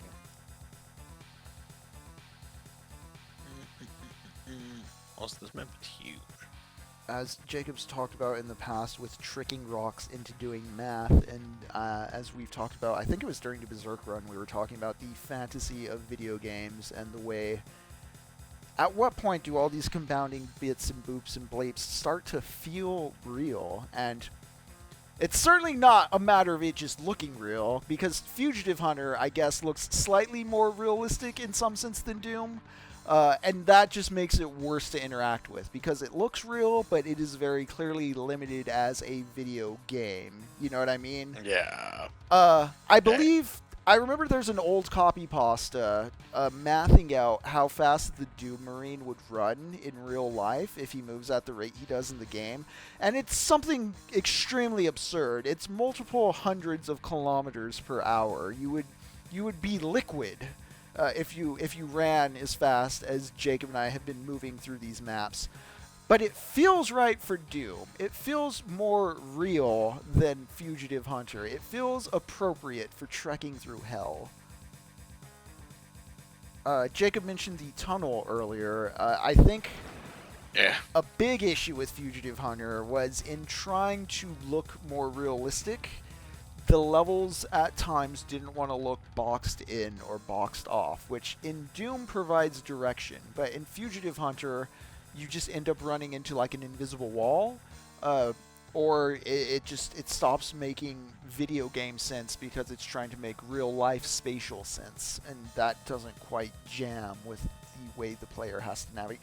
Like, think about how you can't see your feet in a first-person shooter. I know some newer ones do that, but think about just the way you glide through space. Like, you don't really see in the same way as you do with a HUD and all that on. And I don't just mean the numbers and the bumps. I mean the actual field of view and the way there's a fixed point in the center that's always being tracked. Like, no, you can move your eyeballs, you can move your head. There's multiple points of articulation there. There's so many differences between what a video game does to make it feel immersive and what your body does in real life. And you don't notice those. You get used to the video game language when video games are doing it right. Yeah. Ooh. Yeah, this is the tension in all art between grounded realism and theme or flow exists in writing and games. Yeah, this is also something going all the way back to the Maximo run Tolkien talks about with On Fairy Tales, where he talks about the fantasy author, in his opinion, being more admirable, or he holds in higher esteem than just a realist dramatic author, because a fantasy author has to make a green sun feel real. Like the fake details and the unreal objects have to be existent in the reader's head. He can't just rely on saying like, oh, two people were sitting at a counter, one was eating eggs while the other smoked a cigar. Like, you know what those things are enough to where you get the description. Whereas like in a fantasy story, there's a harder sell.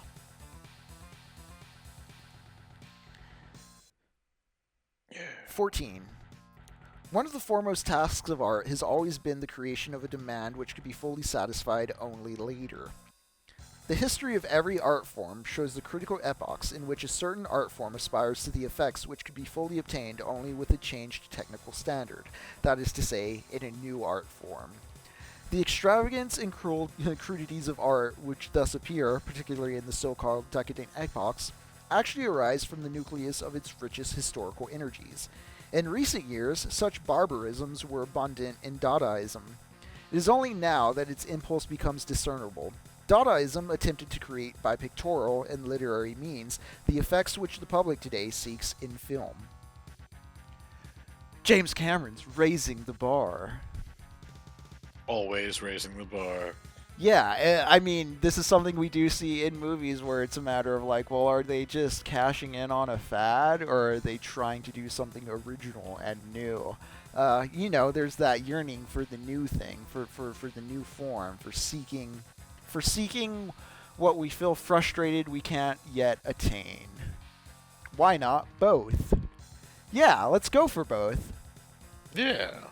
I agree, Josh, as far as the why not both. If you're talking in regards to Tolkien holding the fantasist more in high esteem than the realist, I think, it's his preference. He is writing on fantasy. I get what he's saying about fantasy being a harder sell, but I think that because realist drama can rely more on realism as shorthand, it has to be more interesting conflict-wise, or it's a harder investment because it's like, well, I can just go live my real grass-touching life and get what this story is selling to me. No, like, there still has to be something interesting about that realist drama, and that might be harder to construct than a fantasy plot.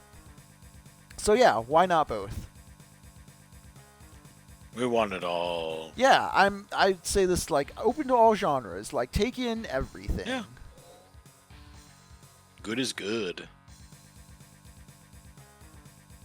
Yeah, some genre stuff is also just very much operating on metaphor in reference in a way where it's like, oh, you need to know 5 other things before you can read this author just to understand either the technology they're referencing or the philosopher they're riffing on. And also, I find, at least in fantasy works, it's very dependent on how good the author is at getting across the sense of world and doing their world building. Sometimes it can be a very exposition-heavy, stuck-in-the-mud sensibility whenever an author's explaining what's going on versus... I don't know, I've always been a fan of the more haptic and immediate, don't tell me everything about the world, just tell me the most important details as they cause tensions and conflicts with our characters.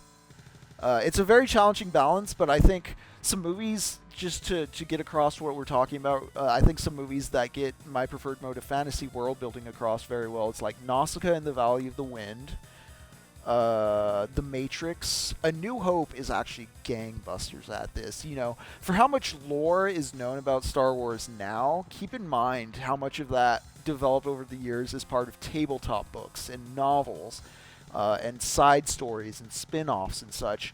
A New Hope, while it does mention stuff like the Clone Wars, Darth Vader, the Force, Jedi, a lot of those details only come into play because they're like direct obstacles or tensions with what Luke and Obi-Wan are trying to do. It's very economical in that sense. I actually think the scene where I find your lack of faith disturbing. That whole scene is excellent as far as just being effective at telling you who the Empire is. It's an exposition scene, but it so dramatically also conveys not just what the bad guys are up to, but what the power structure in the Empire is as far as who listens to Tarkin, who listens to Vader, who takes Vader unseriously versus who takes Vader seriously, what Vader can actually do. And then on top of it all, it is planting the seeds of the Empire actually losing at the end of the movie because they're all at each other's throats. So there's still multiple layers of storytelling going on. It's not just the bad guys laying out the bad guy plot.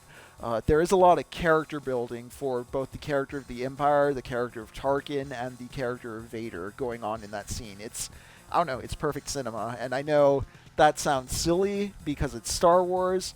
What can I say? I like Alphaville, I like the 400 Blows, I like everything, but there's a reason Star Wars is such a burnt-in cultural memory.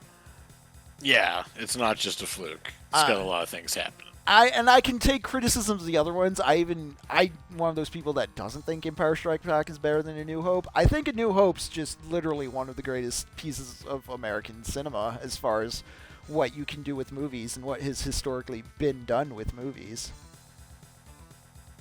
Yeah, Star Wars also gets a lot of mileage off of real-world analogy. You're right, Josh. Oh, sorry about that, Jacob.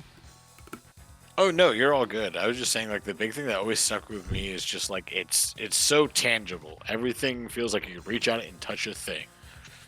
Right, and that's why Andor works so well and is in my mind in lineage with A New Hope, because it's doing the same things where it's like back to basics of like fantasy genre storytelling, where like things have tension and weight. I've brought this up before, but that first scene of the first episode of Andor where he shoots an Imperial bad guy, and that's a problem. You know, so much lazy Star Wars storytelling is like, okay, they shoot all the stormtroopers, scene's over, they move to the next spot. But when Andor did that from scene 1, that was signifying to me like, okay, this is actually different. This isn't going to be Obi-Wan or the Book of Boba Fett, which by contrast are very weightless and bad at having any heft or consequential feelings or momentum to their storytelling.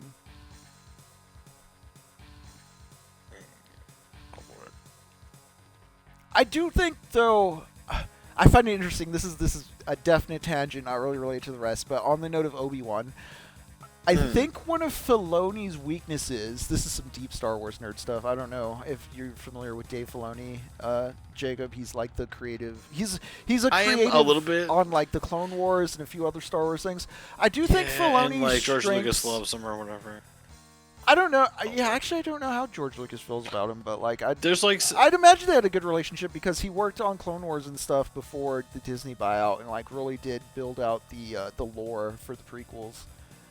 Yeah, he's very big in that lore, but I like Star Wars a lot. I am not like a huge Star Wars fan. Like, yeah, and I've started this tangent because I want to say I didn't like Obi-Wan, and I thought Ashoka wasn't bad. I'll say that. If I hadn't had to endure Boba Fett and Obi-Wan before it, I may have had stronger feelings on it, but I mean, it's kind of like the later seasons of The Mandalorian suffer as well. As I think Filoni's very good at writing stories in a cartoonish sense or for animation or comic books more than live action. Because one of my issues with Obi-Wan is the way scenes would kind of end or cut away or not resolve. It felt very Saturday morning cartoon. And I know Clone Wars gets more mature as it goes on and stuff, but again, when talking about things looking more real on movie screens than they do in real life, because we're used to having all the likes and ums and ahs and repeated lines cut out, certain things play in animation smoother than live action because your brain's kind of like, okay, it's a cartoon, it may behave by different rules, whereas in live action, you're like, that's not how the laws of physics work. Yeah. Which is funny why we can tell, like, why younger people can tell AI faster than old people. Yeah, and so like those kinds of things. So like, because I noticed a lot of times with Obi-Wan, I'd be like, well, that's a weird transition or whatever, and I'd be like, if this were a cartoon, I probably wouldn't be as bothered by this because it's like, I don't want to say it's like excusable or paced up sloppy storytelling, but I think as Josh Foreman's talking about the tension between grounded realism and theme and flow, I think with an animated or stylized animation thing, the audience is thinking less about anything grounded or real and just kind of like, what mood's this putting me in? What vibe am I getting from this? I mean, it's the classic anime thing where like people get very hyped and very emotionally invested in anime, and they can do super unrealistic stuff in anime that you have no sense of what it feels like in the real world because you just can't do it, but there's an emotional weight and an emotional truth to it, and so I think Filoni's good at getting across that kind of emotional texture within the animated form that's not quite there in his live action stuff. That's fair. I remember of all those the newer-ish Star Wars things, I remember liking the Han Solo movie better than I thought I was going to. I thought I was going to really despise it. And I don't remember anything about it. I just remember I liked it better than any of the other things that were coming out at the same time. I still see vague hate complaints about Solo, and I'm just like, I don't know. I thought it was a fun romp. More Star Wars stories without Jedi as the main focus, where we're just seeing people like struggling to exist within the setting. Yeah, makes people who actually shows how bad like the Empire actually is was very compelling. All right, I'm getting back to the Benjamin. Back to the Benjamins. Oh, pardon me, burping up my horchata. Every fundamentally new pioneering creation of demands will carry beyond its goal. Dadaism did so to the extent that it sacrificed the market values which are so characteristic of the film in favor of higher ambitions, though of course it was not conscious of such intentions as here described.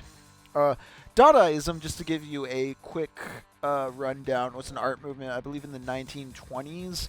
It was kind of a reaction towards what is, being explained here by Benjamin, is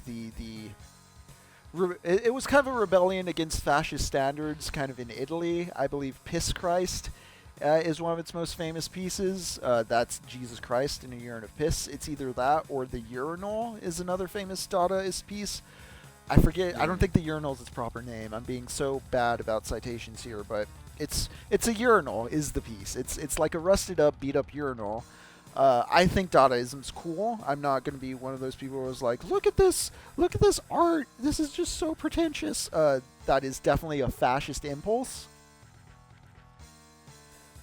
Because it challenges the structure of things. Okay, Piss Christ was later. Got that, Josh. Yeah, I honestly did not do a brushing up on Dadaism before jumping into this episode today. I was looking into the Luddites for a reason that will become clear as we continue playing Doom, but left myself a blind spot. Okay, yeah, Piss Christ 1987. Definitely a retraction on my end then. Let me just look up, make sure the urinal's actually Dadaist as well. Holding myself to account.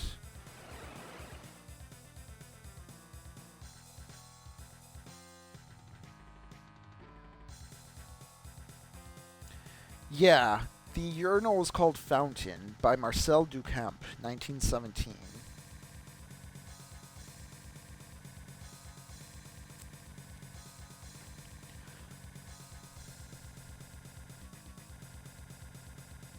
But yeah, it was kind of a fuck you to the standardized projected values. An early seed of postmodern thought in terms of challenging the perceptions of modernism and fascism. Our Mutt's best piece.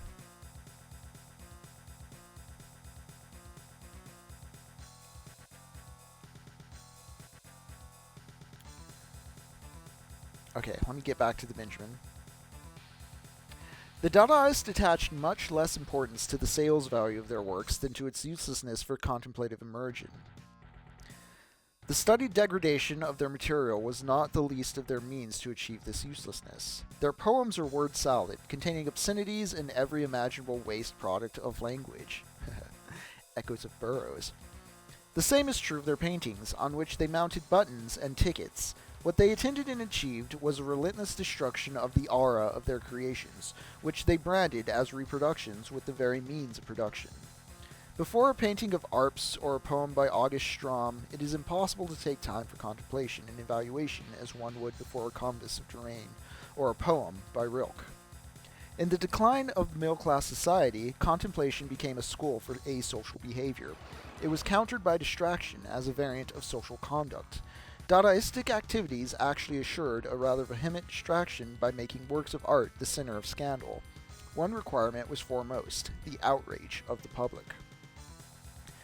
From an alluring appearance or persuasive structure of sound, the work of art of the Dadaist became an instrument of ballistics.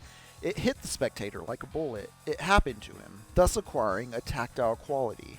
It promoted a demand for the film, the distancing element of which is also primarily tactile, being based on changes of place and focus which periodically assail the spectator. Let us compare the screen on which a film unfolds with the canvas of a painting. The painting invites the spectator to contemplation. Before it, the spectator can abandon himself into his associations. Before the movie frame, he cannot do so. No sooner has his eye grasped the scene than it has already changed. It cannot be arrested. Duhamel, who detests the film and knows nothing of its significance, though something of its structure, notes this circumstance as follows. I can no longer think what I want to think. My thoughts have been replaced by moving images. The spectator's process of association in view of these images is indeed interrupted by their constant, sudden change. This constitutes the shock effect of the film, which, like all shocks, should be cushioned by heightened presence of mind. By means of its technical structure, the film has taken the physical shock effect out of the wrappers in which Dadaism had, as it were, kept it inside the moral shock effect. Yeah, you can't sit with a movie. You can't think of a movie. It moves too fast. It's not like a painting. It's not like a photograph. I can't meditate on this. It's telling me what to do. It's controlling my every whim. Jacob, how's this level directing you? I'm having a lot of fun, honestly. This one's been really fun exploring, and got some good ones, but my god, are there just so many demons. Yeah, it seems like you've been everywhere, mining away for a while there in this curated hellspace. What could the meaning of this be? What kind of story is UAC Ultra 2 trying to tell us, if any?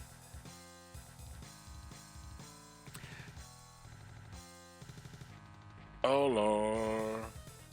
My thoughts have been replaced by moving images. Interestingly, I have this problem with music videos. I need to hear the song first before seeing a video for it, or I can't really appreciate the music. You know what, Josh? I feel... Interesting. I'm not going to say I feel the same way about music in terms of needing to listen to the song before the video, but anime openings. I know people really get into anime OPs and they will stick in their head instantly. It takes me a while. There are a few like anime OPs like that just sound like noise to me, or they sound too dense on their instruments. So it takes me a moment to really suss out like what melody I like about it, or what's catchy within it.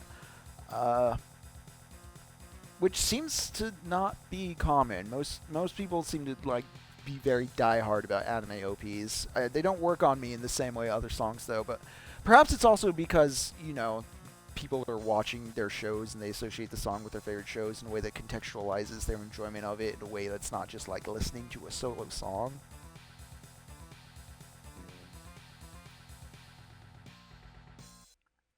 Like, I really think the Neon Genesis Evangelion opening is a banger, but I haven't openly listened to it. I haven't directly like searched it up to listen to it since my rewatch of it, really, a few years back.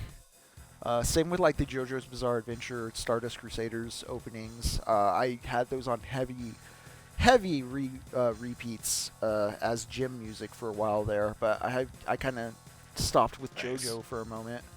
Same with like Demon Slayer music. Like in the moment while I'm watching the shows, I'm all for it, but I don't always constantly watch anime. It's in rotation less than I would like it to be. I do want to watch more anime, but yeah, there's too much other types of music not tied to television properties. I seek out above that kind of stuff, I guess. Alright, 15. The mass is a matrix from which all traditional behavior towards works of art issues today in a new form. Quantity has been transmuted into quality. The greatly increased mass of participants has produced a change in the mode of participation. The fact that the new mode of participation first appeared in a disreputable form must not confuse the spectator. Yet some people have launched spirited attacks against precisely this superficial aspect. Among these, Duhamel has expressed himself in the most radical manner. What he objects to most is the kind of participation which the movie elicits from the masses. Duhamel calls the movie a pastime for helots, a diversion for uneducated, wretched, worn-out creatures who are consumed by their worries, a spectacle which requires no concentration and presupposes no intelligence, which kindles no light in the heart and awakens no hope other than the ridiculous one of someday becoming a star in Los Angeles. Clearly, this is at the bottom. Yeah, I'll go take the substance, I'll be Demi Moore. That's the only thing movies can teach me. Huge disagree there, Duhamel, although I see where you're coming from. I do kind of agree. ingested in the wrong manner, you can become a bit too much of a removed voyeur pervert type as far as ingesting too many movies and always seeing your life through the screen goes. I think it's another good lesson of I Saw the TV Glow. Damn, shots fired. That's right. Let's read that harsh takedown one more time, just because I was also thinking, wow, this guy would have some hate for what the moving image has become. Yeah, right? What does he feel about TikTok? Duhamel calls the movie a pastime for helots, a diversion for uneducated, wretched, worn-out creatures who are consumed by their worries. A spectacle which requires no concentration and presupposes no intelligence, which kindles no light in the heart and awakens no hope other than the ridiculous one of someday becoming a star in Los Angeles. You know, somewhere over the rainbow. Man, I want that tattooed on me. That's where you'll find me. Clearly, this is at the bottom of the same ancient lament that the masses seek distraction, whereas art demands concentration from the spectator. So see Benjamin's like, this is nothing new. That is a commonplace. The question remains whether it provides a platform for the analysis of the film. A closer look is needed here. Distraction and concentration form polar opposites, which may be stated as follows. A man who concentrates before a work of art is absorbed by it. He enters into this work of art the way legend tells of the Chinese painter when he viewed his finished painting. In contrast, the distracted mass absorbs the work of art. This is most obvious with regard to buildings. Architecture has always represented the prototype of a work of art. Architecture has always represented the prototype of a work of art, the reception of which is consummated by a collectivity in a state of distraction. The laws of its reception are most instructive. So, real high praise for architecture here, which kind of makes sense to me more than I've thought about it in the past, in the sense that, like, oh yeah, before cameras and mass broadcasting apparatuses, a huge-ass building is something that would command attention, and it's something that would be a shared, visible object. I think something worth noting here is when this essay was written, we didn't really have home video systems, or, you know, we had radio. I don't know. I need to double check, cross check years. I don't believe this was around for the time of like broadcast television. But you couldn't replay movies or have movies on access in the same way you do now, where you can watch them over and over and over again and really meditate on it. Mm-hmm.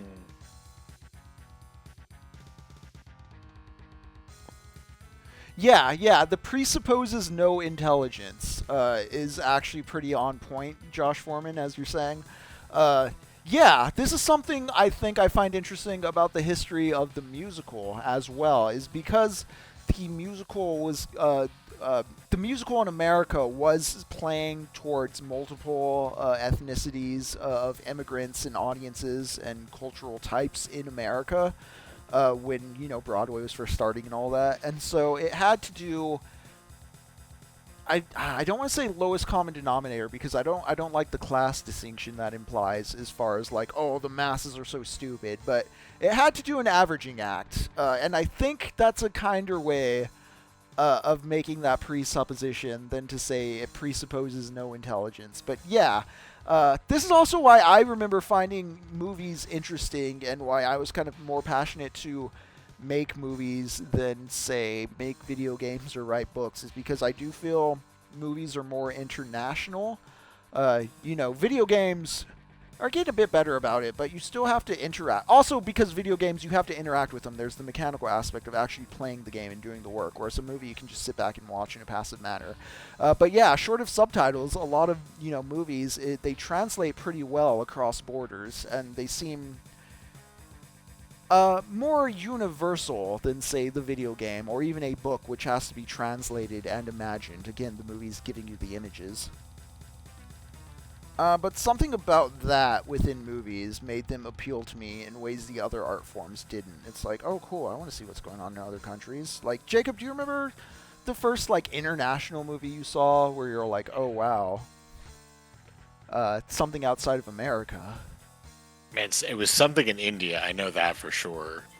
Some Bollywood movie. It's like, what is this? Did you ever see, like... Absolutely blew me away. Have you ever seen Turkish Star Wars?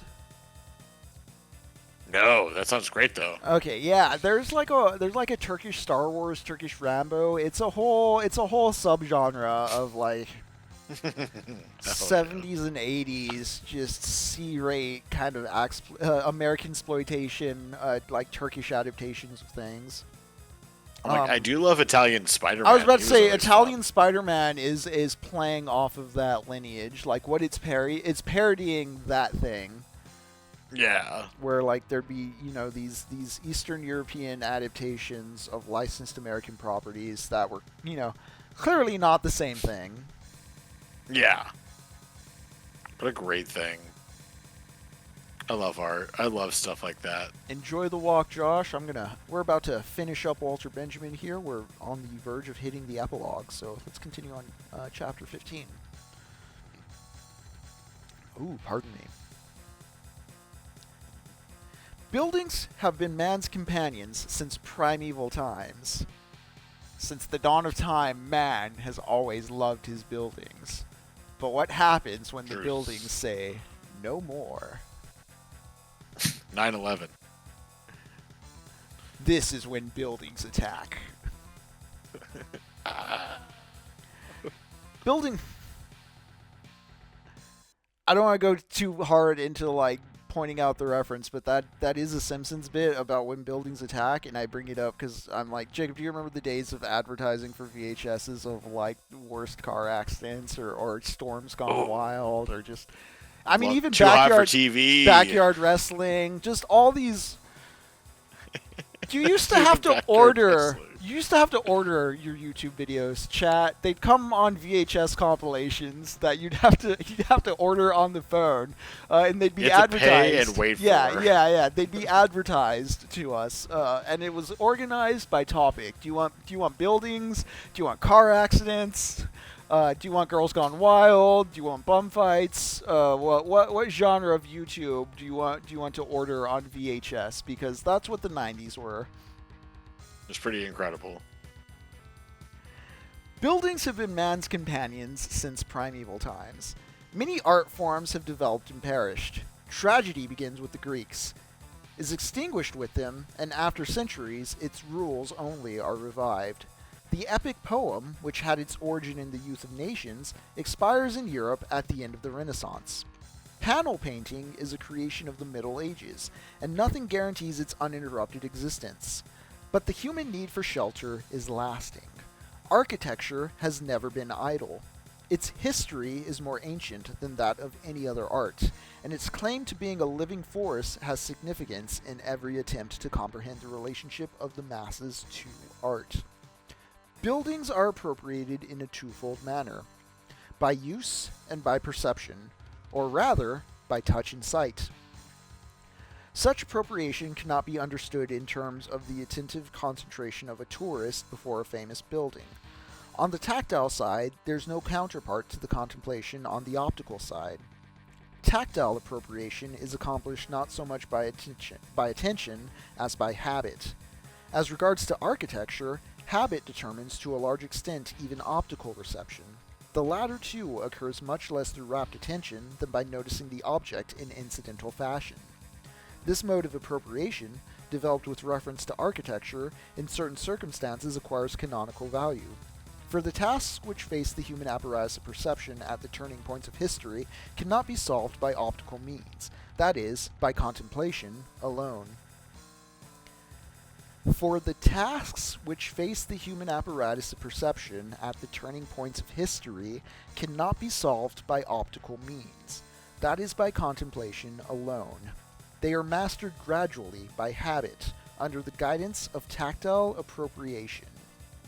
The distracted person, too, can form habits. More, the ability to master certain tasks in a state of distraction proves that their solution has become a matter of habit. Distraction, as provided by art, presents a covert control, the extent to which new tasks have become solvable by a perception. Since, moreover, individuals are tempted to avoid such tasks, art will tackle the most difficult and most important ones where it is able to mobilize the masses. Today it does so in the film, Reception in the state of distraction, which is increasingly noticeably in fields of art and is symptomatic of profound changes in apperception, finds the film its true means of exercise. The film, with its shock effect, meets this mode of reception halfway. The film makes the cult value recede into the background, not only by putting the public in the position of the critic, but also by the fact that at the movies, this position requires no attention. The public is an examiner, but an absent-minded one. Yeah, it sounds like modern-day consume complaints in some ways. The public is an examiner, but an absent-minded one. Yeah, this really is before a lot of like semiotic play came in with films. Films are still very much in a fundamentally straightforward storytelling mode. I'd be curious what Walter Benjamin thinks of David Lynch, is what I'll say. When we start getting movies that are more like puzzles, that would be, another generation, though.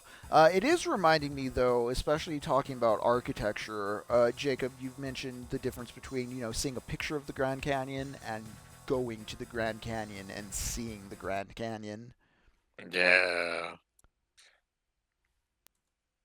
It's a very, very clear difference too. I was just thinking too of like buildings that were like effective. When I lived in New York City, I used to go to a restaurant that was at the base of the Empire State Building, and I thought it was very funny having a sandwich served at a building that was like so iconic for New York City that it was just, yeah, we serve sandwiches here too.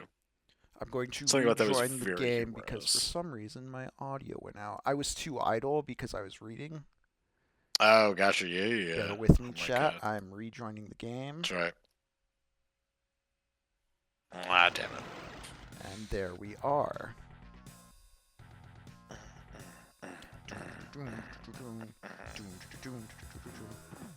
Yeah, once again, killer music. That's been a excellent piece of just both these UAC Ultra episodes, is the music. The tunes. Yeah. The bitchin' jams. Truly. It shreds, All right, here's the epilogue. We're gonna finish this epilogue, and then we can jump back to dooming it up. Epilogue. The growing proletariatization of modern man and the increasing formation of masses are two aspects of the same process. Fascism attempts to organize the newly created proletarian masses without affecting the property structure which the masses strive to eliminate. Fascism attempts to organize the newly created proletarian masses without affecting the property structure which the masses strive to eliminate. Fascism sees its salvation in giving these masses not their right, but instead a chance to express themselves. The masses have a right to change property relations. Fascism seeks to give them an expression while preserving property. The logical result of fascism is the introduction of aesthetics into political life. The violation of the masses, whom fascism, with its Führer cult, forces to their knees, has its counterpart in the violation of an apparatus which is pressed into the production of ritual values. All efforts to render politics aesthetic culminate in one thing: war. War, and war only, can set a goal for mass movements on the largest scale while respecting the traditional property system. This is the political formula for the situation. The technological formula may be stated as follows. Only war makes it possible to mobilize all of today's technical resources while maintaining the property system. It goes without saying that the fascist apotheosis of war does not employ such arguments. Still, Marinetti says in his manifesto on the Ethiopian colonial war, "For 27 years, we futurists had rebelled against the branding of war as anti-aesthetic. Accordingly, we state, war is beautiful because it establishes man's dominion over the subjugated machinery by means of gas masks, terrifying megaphones, flamethrowers, and small tanks. War is beautiful because it initiates the drift of metallization of the human body. War is beautiful because it enriches a flowering meadow with the fiery orchids of machine guns. War is beautiful because it combines the gunfire, the cannonades, the ceasefire, the scents, and the stench of putrefaction into a symphony. War is beautiful because it creates new architecture, like that of the big tanks, the geometrical formation flights, the smoke spirals from burning villages, and many others.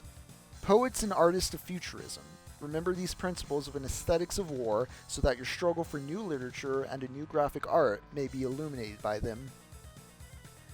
This manifesto has the virtue of clarity. Its formulations deserve to be accepted by dialecticians. To the latter, the aesthetics of today's war appears as follows. If the natural utilization of productive forces is impeded by the property system, the increase in technical devices, in speed, and in the sources of energy will press for an unnatural utilization, and this is found in war. The destructiveness of war furnishes proof that society has not been mature enough to incorporate technology as its organ, that technology has not been sufficiently developed to cope with the elemental forces of society. The horrible features of imperialistic warfare are attributable to the discrepancy between the tremendous means of production and their inadequate utilization in the process of production. In other words, to unemployment and the lack of markets. Imperialistic war is a rebellion of technology which collects, in the form of human material, the claims to which society has denied its natural material. Instead of draining rivers, society directs a human stream into the bed of trenches. Instead of dropping seeds from airplanes, it drops incendiary bombs over critics. And through gas warfare, the aura is abolished in a new way. Fiat ars, purat mundus, says fascism. Let art be made, let the world perish.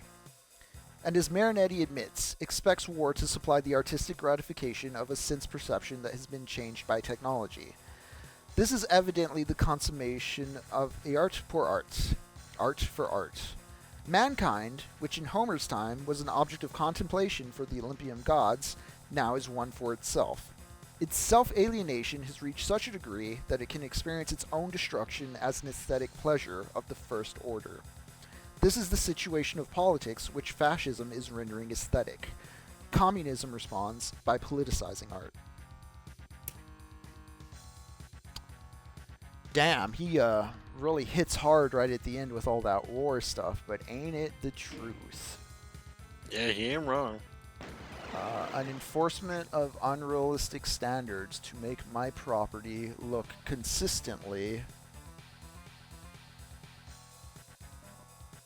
as it looks in pictures. Jacob, how's my life supposed to look like TV if there's homeless people on the streets, you know? That's true. I guess we the should probably trains give are them less supposed rights. to run on time. The paper is more real than real. Captain Colto here saying cooking, mask for mask, dropping what appears to be... I can't tell. Is that The flame? some sort of purple flame? I almost wanted to say, is that a bad dragon product? It kind of looks like it if you squint. Reminder to those of you just joining us in the chat, this is Techno Poverty. We're playing Doom, navigating hell while bouncing off various books and ideas as far as space, time, perception. Generally, how do we make it through hell? Jacob, I hope you're doing all right. I've been neglecting you while reading Walter Benjamin today. You know, it's all right. Your words have definitely seen me through hard times. Oh, right. I Very- forgot. I forgot you can Oh, Lord. open doors. I was just roaming spaces like a Oh, dog. Jesus Christ. How did all these guys get out here? Dude, how big is this map? Because I'm roaming, and there's just corpses everywhere from what It's you've been fucking doing. huge. Yeah, I see you have the yellow and the red card. I just found a secret. I found some living dudes. I can contribute to the war. You're doing your part. But yeah, even, you know, Doom's whole thing is to make aesthetic being in hell. It's fun. It is fun. It is not the same as the way fascism seeks to make hate crimes and bigotry the norm.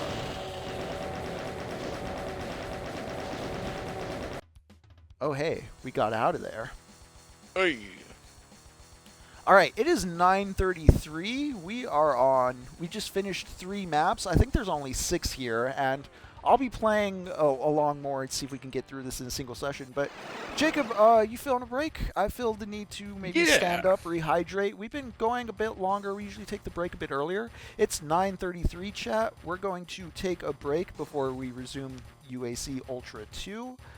We'll be back about 9:45. Give us a quick 10 or so minutes, and we'll see you then. See you soon, y'all. Oh. Henry headset. There we go. Hello, welcome back to Techno Poverty. We've been reading H. John Benjamin, fucking. I mean, sure. Archer himself. We've been reading his memoirs. No, we are reading Walter Benjamin's The Work of Art in the Age of Mechanical Reproduction, while playing through UAC Ultra 2, which is a WAD for Doom 2. For those not familiar with the lore, everything, basically. Jacob and I have been stuck in hell. We played Doom 1, we played Doom 2, and then we had to keep playing Doom for some reason. But we were keep stuck heads down, upside down to soak up the urine. Oh, Lord. Oh, boy. Can you hear me now? Yes, there we yes, go. yes. Just make sure. I heard you talking. I was like, wait, what?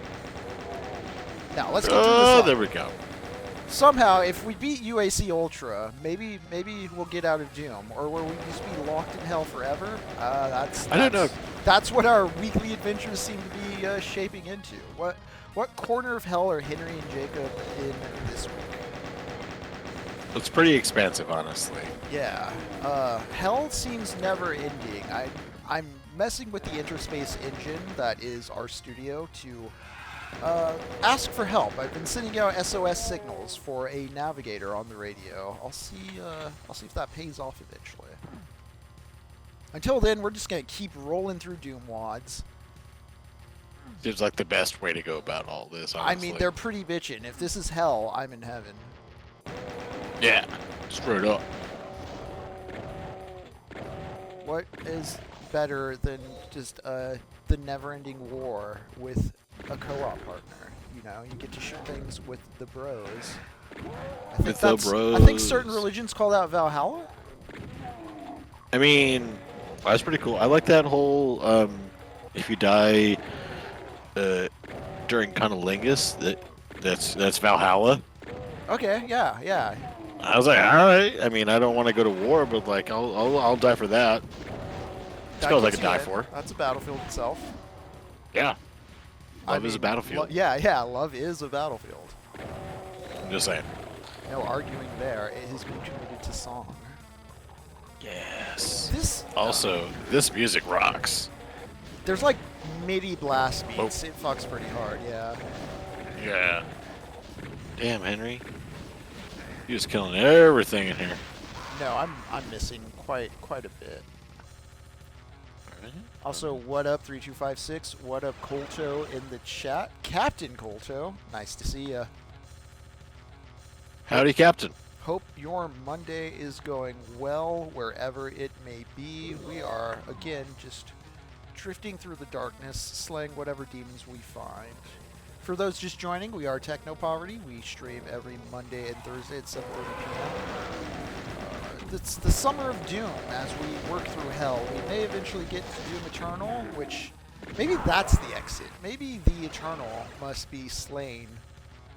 But I don't know. We gotta get through a bunch of WADs to get there, and yeah, I'm scared. I want to go home. I don't know how to get to my home, but we'll figure show me the this way out. to go home.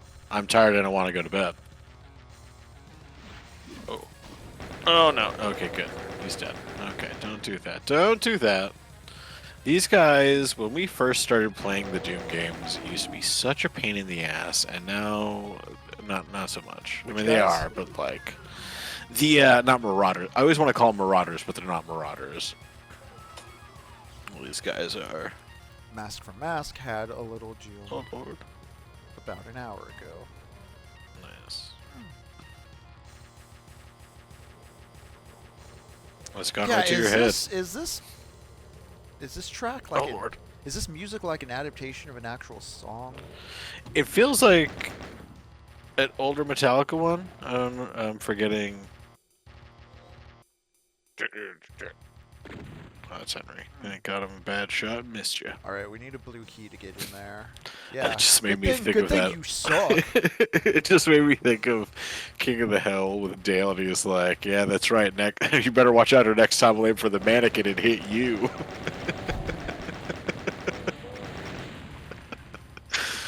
Beautiful. Oh, that's another show that's coming out very soon. Yeah, the Legacy If sequel, not King of the already. Hill. Yeah, I'm excited. Oh, what is this door? Can you go into place and jump? Mask for mask. I'm sure we'll find my house eventually. Yeah, these guys. Oh, the Hell Knights. Yeah. Yeah. Yeah, they're not Archviles. I'll tell you that. For sure, absolutely. The scariest enemy in the Doom repertoire. Again, this does not feel like Doom 1 or 2 at all in terms of, you know, you hear, oh, a custom Doom map or an edited Doom map, and you think it's going to be same textures, same basic principles of level design. I mean, it's the same engine, same enemies, yes, but just the philosophy behind the construction of the space is so wildly different. Oh. Yeah. Damn, Whoa. look at this floor, yeah. Oh, did you get teleported? Okay, you got too? transported too. Yeah.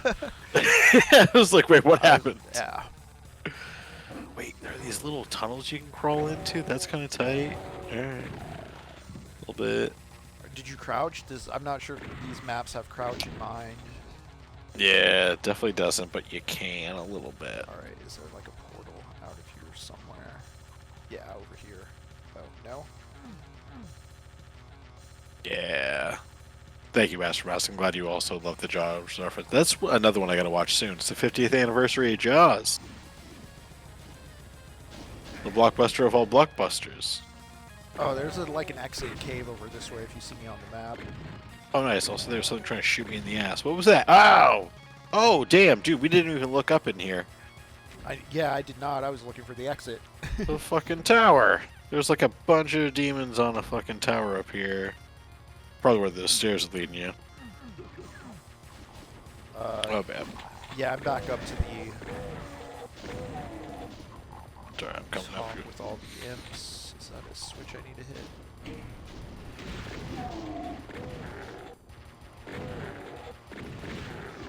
Yeah, the drums on this MIDI track are insane.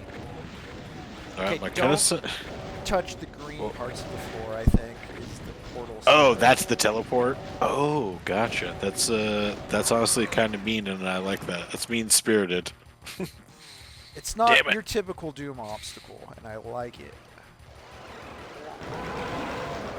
Yeah, that portal's a quick Ooh. one. Also, be careful. I don't want to like kill you. Oh, yeah, no. Try not to. Successfully navigating hell is about good communication with the bros. Truly, you don't want to accidentally step and kill on them, bro. We hate that. That's kind of the cornerstone of society. True. Hey man, everybody watch each other's back, and we can lessen the worsening material conditions around us. Wouldn't that be great?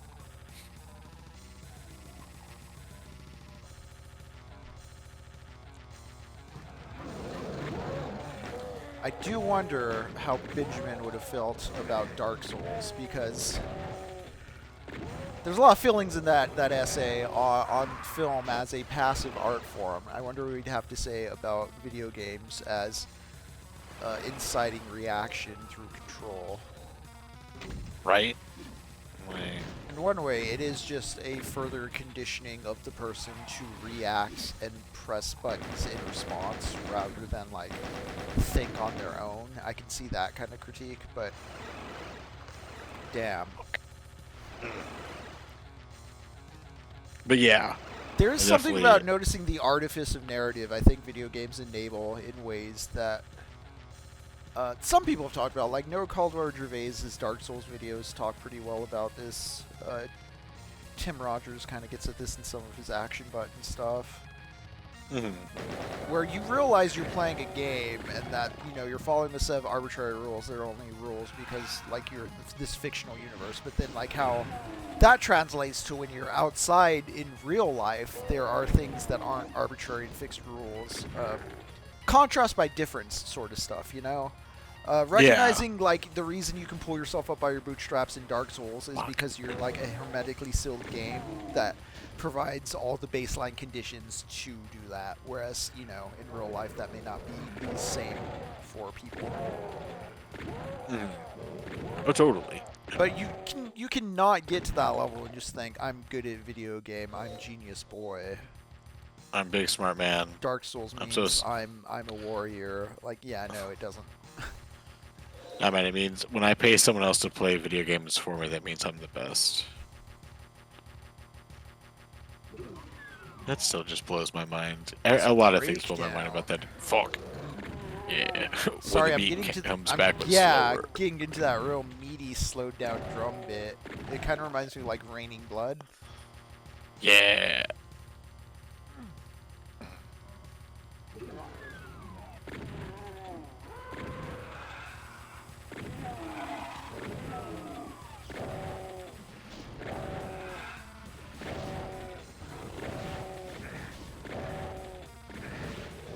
Yeah, there's like a nice size to these rooms. Like, I'm fighting a Hell Knight indoors, but it's not a super cramped hallway situation. There's plenty of space to move around.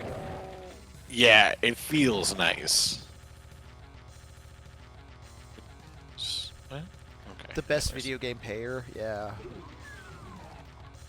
Yeah.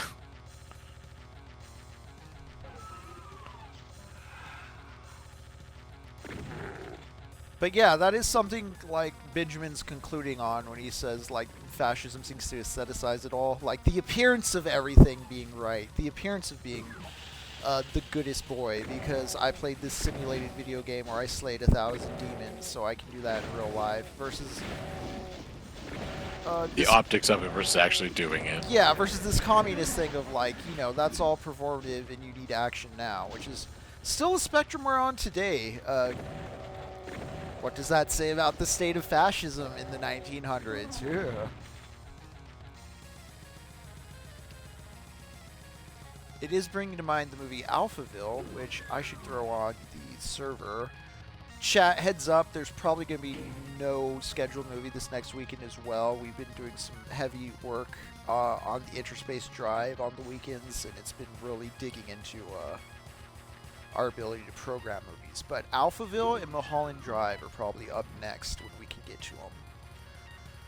For those out of the loop, we screen movies on the Techno Poverty Discord semi-regularly. I know on the Patreon description we declared that if we had 20 patrons, it'd be a more rigid, structured thing, but we still do it with some pretty good frequency. Typically on Sundays. I'm considering adding Fridays into the mix. But we watch movies as part of the curriculum, where, we bounce books and games off each other, interrelated films, all talking about the same concepts. Check out our Patreon or our Ko-fi if you're curious about getting in on that.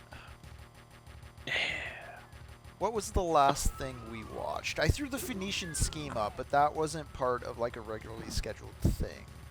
Was it I Saw the TV Glow? It couldn't have been I Saw the TV Glow. It was Stalker. No. We watched Stalker on Sunday. Stalker. Man, which made me want to play the game Stalker recently. That was fun. Oh yeah, the blue door's over here, back at the central pillar by the entrance. Let's open that up.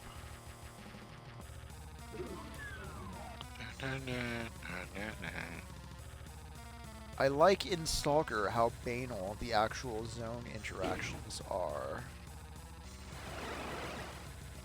Reflective of the sort of nervous anxiety of a real person, not the daydreams of a movie-brained person.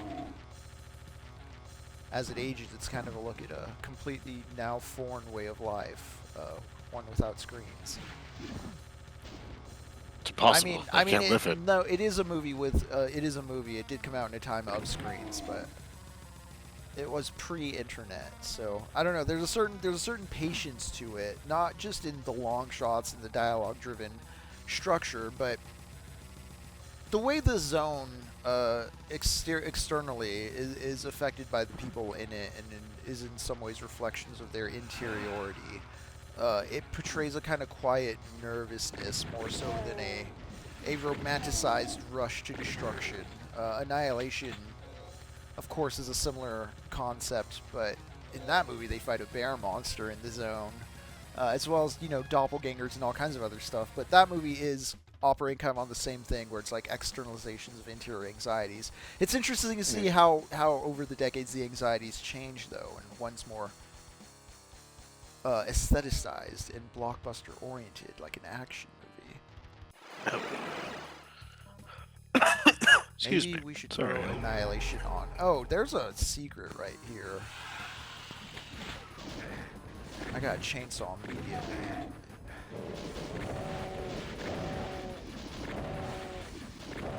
What day?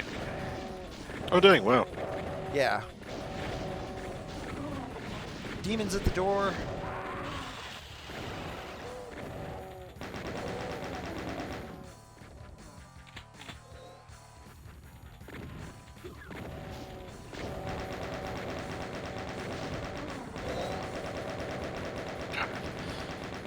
These levels definitely have so many demons. Just like so many enemies just poured on top of you. It is yeah, every one of these levels on average is denser than even the heavier Doom levels like Oh Death. Like Doom 2, I'm thinking of even at its densest and meanest, like it wouldn't throw a mob. If Doom 2 wanted to throw a big thing at you, it would throw a cyber demon at you. You know what I mean? Yeah, You exactly. would encounter Yeah. like a boss monster every now and then in a way that substituted any kind of like big mob. The Doom 2 maps, the Doom 1 and 2 maps also, like the hallways and such in general, felt a bit narrower, so they're not as accommodating towards major crowd control operations the same way these big storage halls let you circle around. Yeah. Oh god.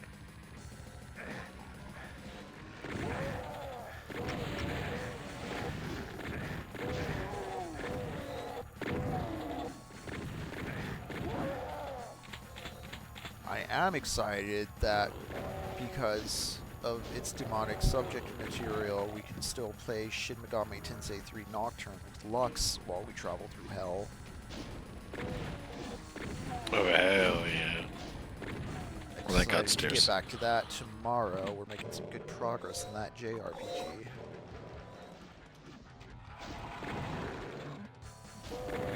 Have you found any key cards yet? Doors just keep opening and the level keeps unfolding for me, but I haven't picked up any.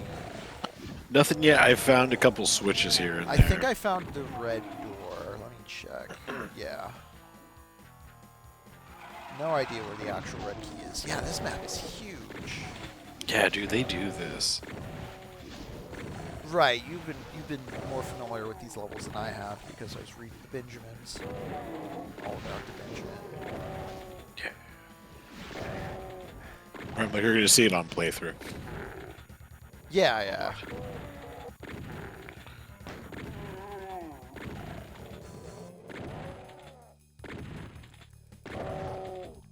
Orgiastic Hellspawn and You, a beginner's guide to Doom.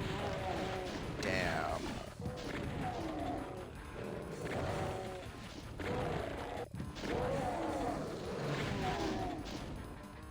Also, you do get to see some gnarly infighting with the size of these mobs. Oh, this is huge.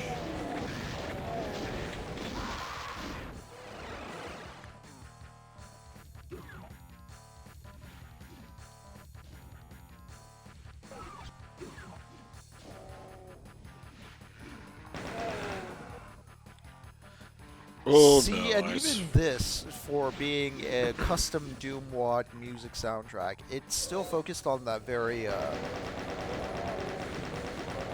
guitar, the melody-centric kind of. It's still a MIDI. It's not a full-on industrial track. There's still limited channels. It's focusing heavy on like melody and riff. It's still bouncy. there's still a funness to it. Okay, I see the blue door. Really don't know where any keys are. Right? Where the key? One of the reasons we may not be finding Doom Eternal as a way out of all of this is because I keep pointing out ways things are not my Doom, and I keep wanting things that I feel are not Doom 2016 Doom Eternal. I want to stay with the old Doom, but maybe I have to deal with that, you know? Right, it's part of growing up. Maybe my nostalgia is keeping us trapped here. Am I idealizing or aestheticizing Doom as the ultimate game and not paying attention to new games coming out that may be doing interesting or just as valid things with the field? We'll find out. Remains yet to be determined. Jury's still out on that one. Jacob, where are you? Oh, shit. Sorta back in that little center room area. There you go. Die, bastard. Ah! Wasted too. Still just trying to find... Now I'm in adventure mode, just trying to like sweep all the doors. Oh no, oh no, oh no. Yep, that's alright.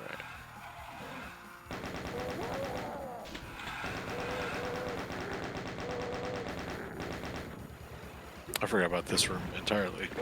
I also keep forgetting doors. You can interact with doors. They're not always going to be open. Yeah. That's a lot of guys. There's rockets, rockets, rockets, rockets. Yes, yes, yes, yes, yes.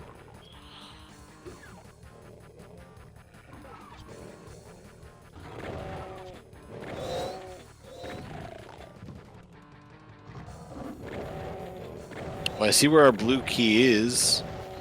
Is it like up on a high ledge? Because I saw a big glowing blue thing in my periphery earlier. Yeah, on a podium of some sort.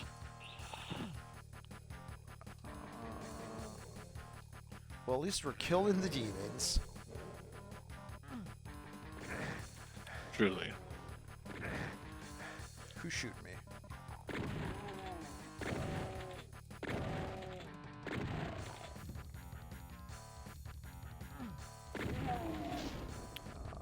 Okay, there's a grate of some sort. Is there a switch for that grate? Not on this side. Alright, I transport back to the start of the level. Let's start licking them corners. Get your tongues out, gentlemen. Blah, blah, blah, blah, blah, blah, blah. Oh, that was misguided because there's enemies right here at the start.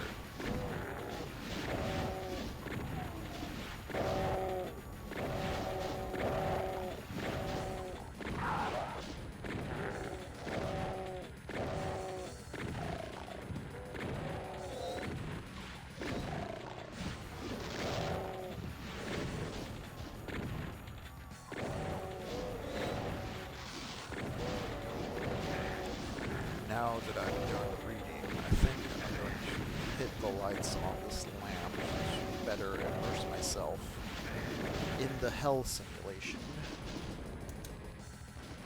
Yeah. One more thing. Yes. Oh, they're gonna kill me. They are gonna kill me, aren't they? Yep. They definitely are, but, you know. You know what? I live again. Like Sisyphus, I must push this rock once again. Man, they just really invaded our space. I do not like that. It was very impersonal. Yeah, they do not care about personal space. It's not cool, man. Hey, man, This give is me my worse personal than when a space. Hell Knight finds the spawn point. Yeah, that was God. That was I mean a miserable. cyber demon. They're smaller, more annoying. Alright, keycards, where are they? Oh, blue one over here. Ah, you fucker. Pinky.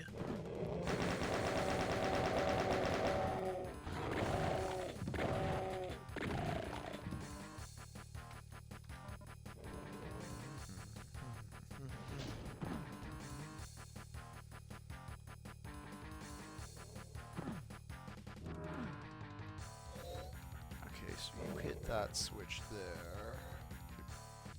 Oh, was that a door? That was a door!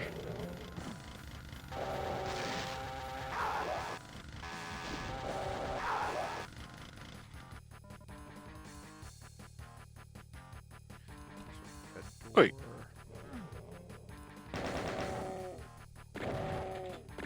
A secret. Here's a new area. I can tell because there's a lot of oh shit. Damn. Okay. There's a lot of living dudes around here.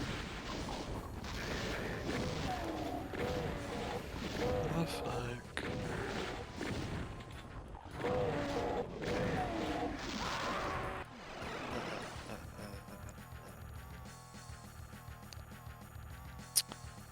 Yeah, this music kind of sounds like Slipknot. Yeah, I'm wondering if these are covers. And we're just boomers who don't know. Don't know the hip music with the kids, you know? Jacob, all I listen to is Black Sabbath and Pantera. It's true, it's all I know.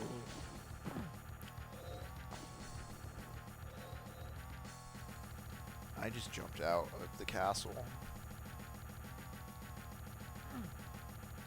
What's everything you'd hope it'd be? No, I might be stuck, honestly. Oh. Well. That's what I did, I guess.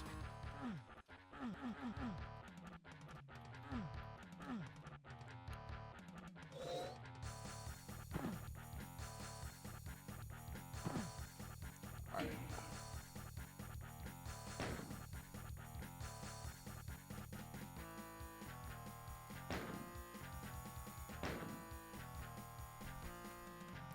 I entered spectator mode. I'm going to respawn in a moment, but I'm going to take a quick look around. Oh yeah, I see the blue card too. It looks like it's up on high. There must be a switch. Yeah, and I'm trying to figure out like what we need to do to hit it. I did die in an area where there were a lot of dudes. Let's try this again. Let's try this again.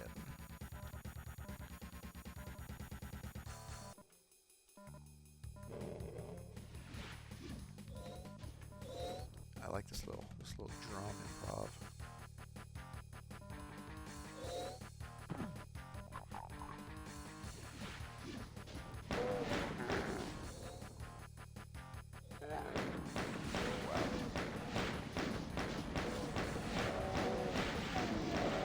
Oh, there's Henry. No, we haven't seen each other much in this playthrough. It's true, honestly. Oh, Lord.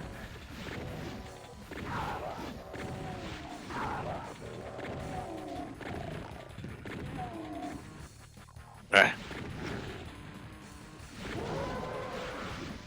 Okay.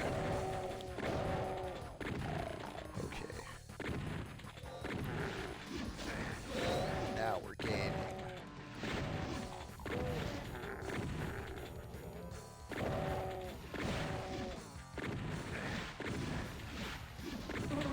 Honestly, I'm kind of surprised. Have we run into like an archvile? Have you run into an archvile? No, none actually. Now that Well, you're mentioning I it. found the red key card. Oh, cool. Oh, holy shit. I'm getting out of that room. I was in the red key card room. After I grabbed the red key card, a bunch of imps just started spawning in. Like a fuck ton of imps. Yeah, dude, it's literally it's a wave of them. This game does that a lot, or this map. Come on, man. Alright. Like, oh, you want to red advance? door Oh is shit, right sorry. here. There we go.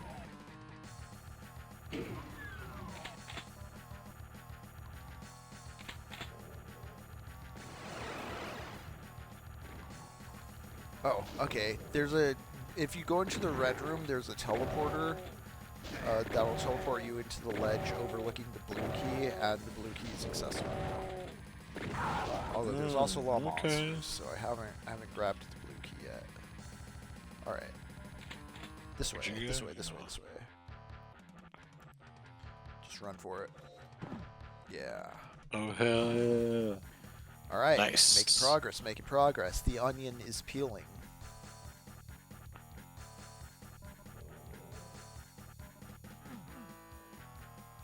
where was that blue door?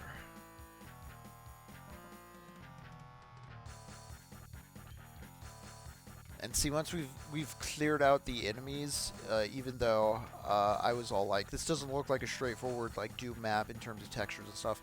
The key hunt aspects are still there in a way that kind of gives you a guiding skeleton, you know? Yeah. Like, this level is so huge and expansive, but you still have a semblance of like, oh yeah, blue door, red door. Where is that blue door? Okay, it's over here.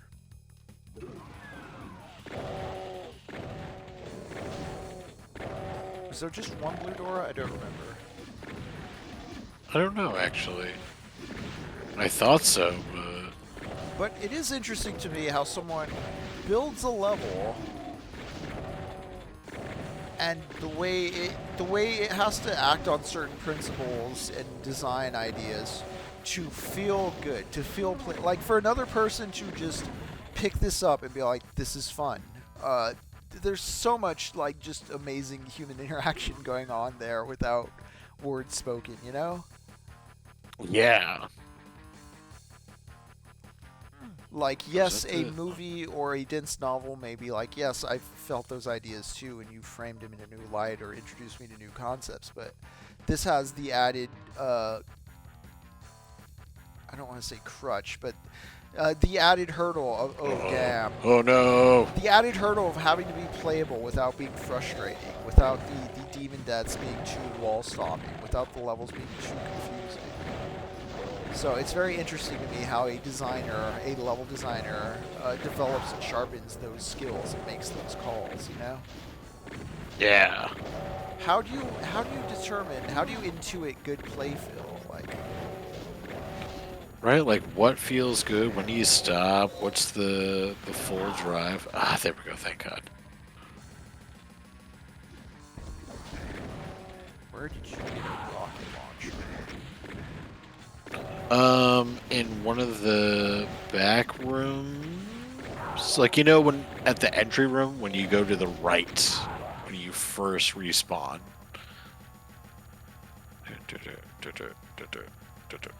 It makes me think of what Benjamin's saying with Aura being a matter of context in time, where, you know, a video game, since you are playing it, you're making time for it. Its context is tied personally to you in ways that other art forms don't create such strong associations. Right. You know, Halo 2 is a millennial just cornerstone. It's true, man. That chanting music, that theme, just perpetually stuck in the back of my head forever. There's that piano theme called like Elegy or something. That's just the sound of 3 a.m. at being 15. Right. The sound of the Halo menu just on repeat. It's beautiful. Oh hell yeah! Oh, I see what you mean by jumping outside and not meaning to. Yeah, I had to exit into spectator mode and rejoin the game. I luckily didn't drop off, but I almost did. Okay.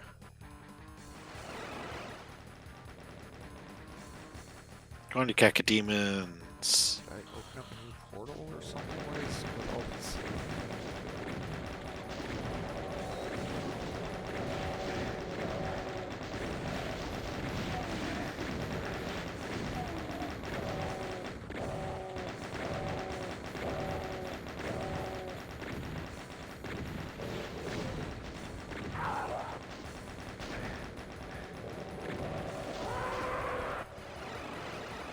Oh boy. There's a Cacodemon right on the spawn. Are you ready to spawn right now? I'm at the I restarted. I died and respawned, and I'm fighting a Cacodemon right at the start of the level. Yeah, where are you at? Right behind you. Oh, okay, here. Yeah, right here. Can I come this way real quick? Which way? Where are you going? To your right. Oh, I think that's the exit right there, behind those guys. Well, here, come get a rocket launcher this way, though. Oh, to my right. Oh, yeah, this way.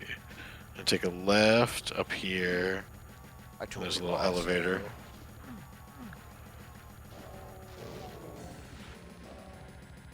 I'm right back in the little center area again.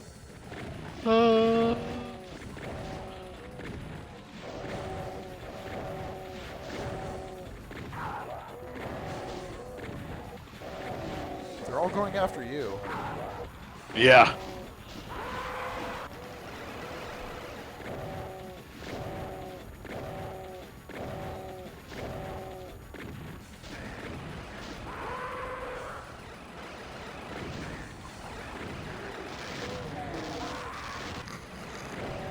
Good God. Okay.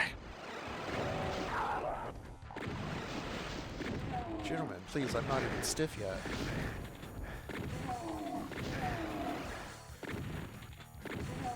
Alright, alright. Where's this rocket launcher? Here, come this way. Come to me. In this little area over here. There's a little elevator. Oh, And you cool, take a cool, left cool. or right. Yeah.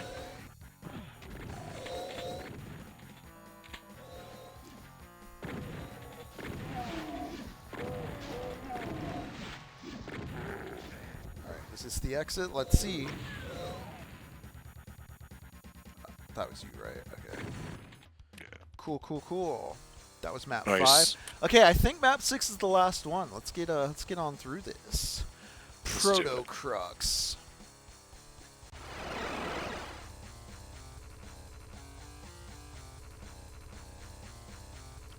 Jump to the Oh, this is for gonna be a moment. big map. Damn, these drums though. Oh yeah, Yeah. this feels huge already. There's a little teleport pad right back there. I don't want to take it. I'm scared. Instead, I'm I'll gonna go take it. forward. So there's I'm like, on a ledge. so there's like Oh, there you are down below me. these pillars. I'm gonna hit this switch. Oh, Oh. Oh. Wait, hit that switch again? I can. It's in the ground now. Oh, damn. Well, now we can... Oh, there's a machine gun. You can go that way if that was down. Oh, okay. Interesting. We screwed ourselves. Alright. This looks like a big interior base.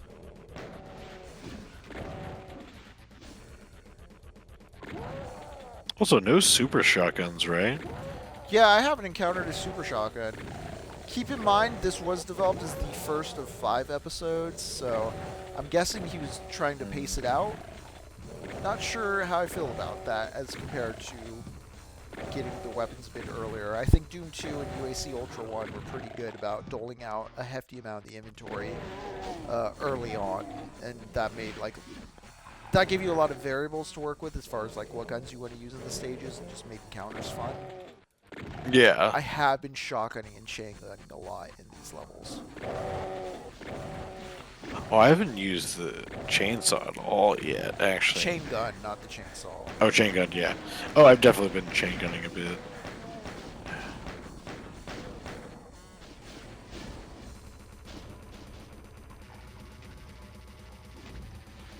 There's Jacob. So. Fuck. Yes, I made it. Where's this go? What is this? Nothing. Oh, I Okay, hear well. chaos. Did you trigger something? I think I see didn't- where you are off in the distance. Where are you? Oh, there you are. I'll come up. Whoa. There's a lot of dudes. damn. A lot of dudes. It's got taken out. I want to go back to reading books. The books.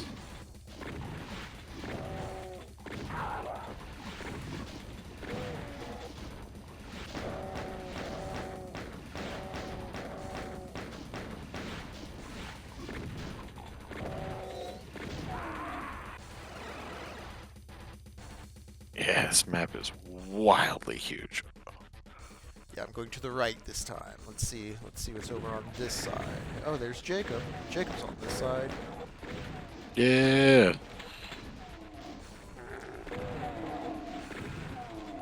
It's like 3 entrances into just a wide base.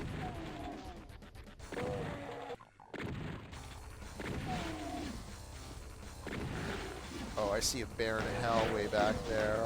He sees me.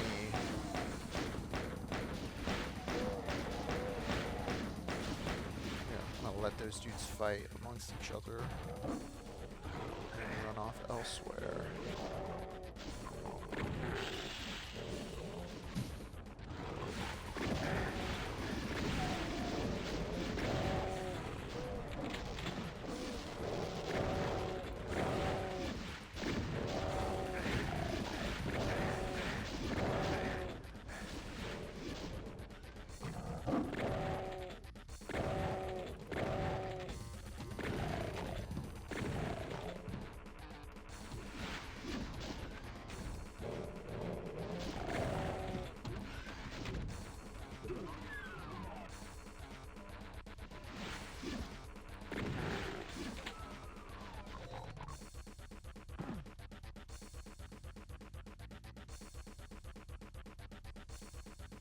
Okay, it's calming down. The crowd is thinning. Yeah, we're finally, like, you can just hear us slow quiet down as we're trying to take out all of the demons. I'm like sniping that Baron from afar. I'm not sure how effective I'm being though.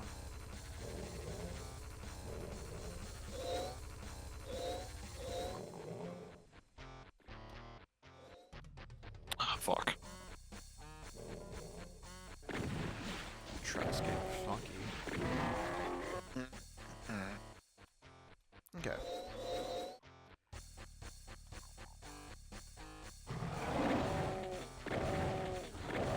Pinky's around the corner.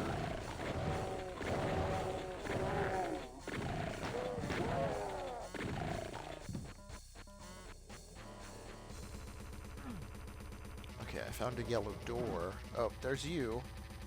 Yes. Ooh. Ooh, rockets though. Yes. Oh, hey. I don't know what that opened. I thought it would open one of those things as an elevator. It did not. If you go down the tunnel here, there's a few cacodemons and an exit.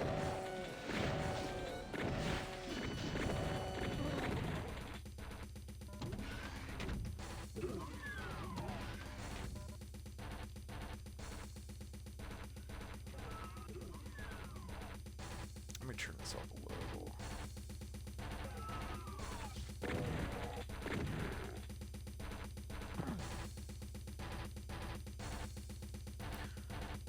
Oh, okay. There's like a teleporter in the center you can enter now. I think because we hit that switch.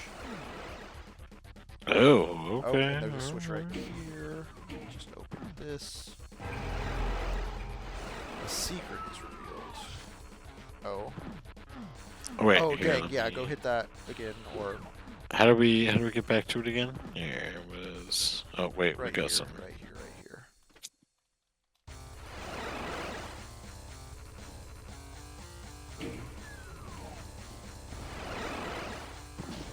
Okay, got to the secret. Oh, cool. Yeah, same. All the health and ammo. Wait, where's the fucking... Ah!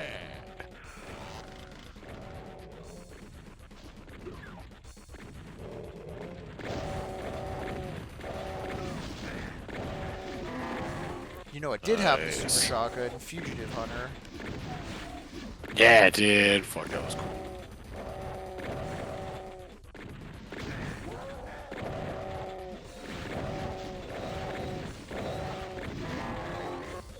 Hell yeah. Which I think both this WAD and Fugitive Hunter are a testament to like a good soundtrack going a long ways.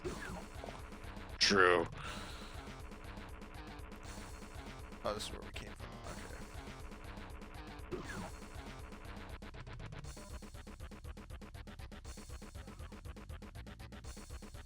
Did we get a key or anything yet? Nothing yet. Yellow doors to your right, though. Yeah.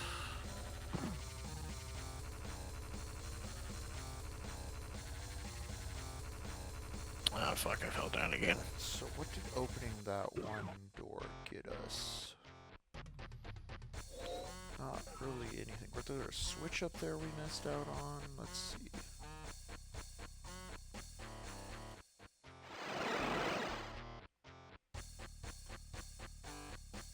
Was that purely for the secret? Seems purely for the secret. I didn't see any switches in the secret area, did you? Nah. Oh. Yep. Oh, I see the red key card. Okay. Oh, hey, cool.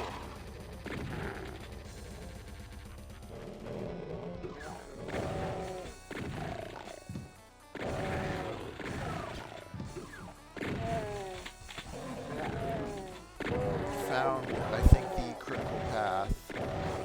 I think in the northeast corner of the map. Alright.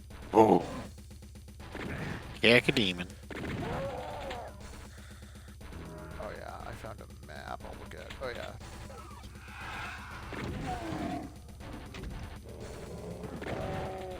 Well, it's new ground.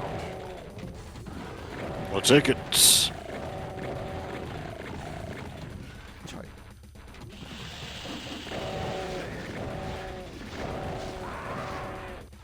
No, Henry.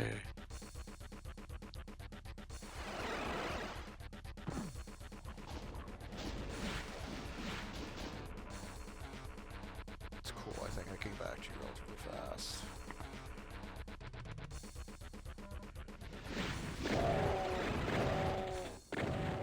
Nice. Fuck you, demon.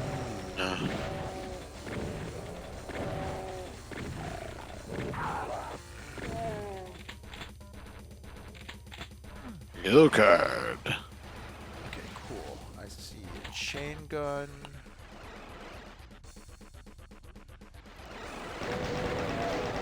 There's like a pillar with a rocket launcher on it. I'm not sure. Yeah. We got demons porting.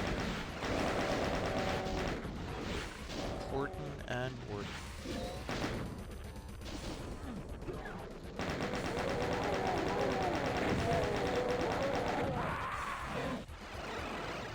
I might just run for the yellow door, but I want to keep exploring down that way, and also I'm clearing out demons helps all this.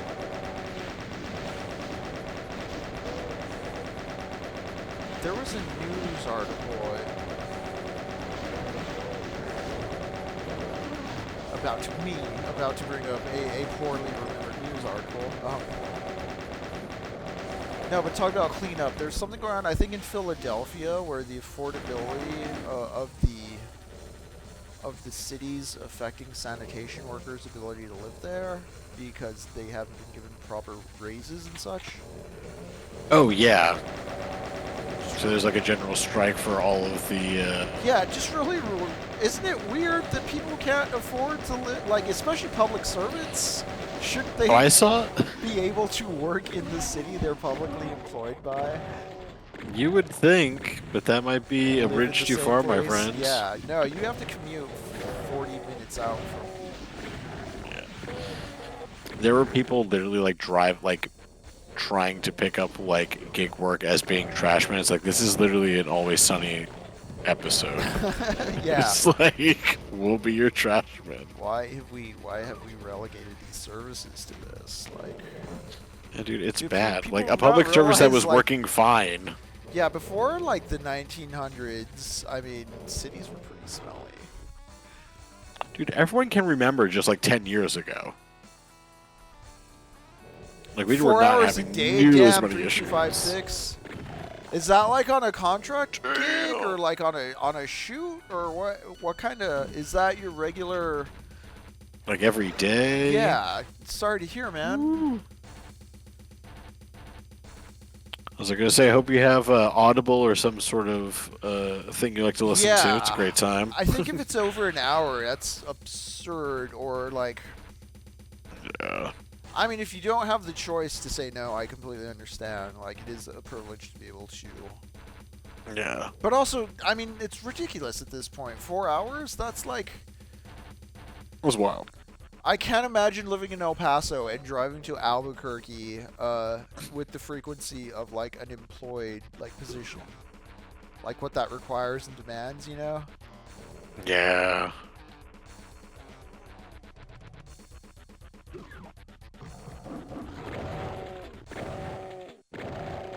I also know, with it being California, how's traffic? Oh, California. Ugh.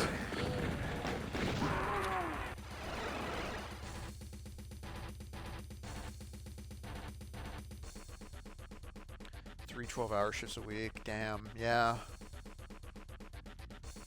Yeah, it's not the worst. Buddy, we gotta get the gears off you. How do we liberate all of us?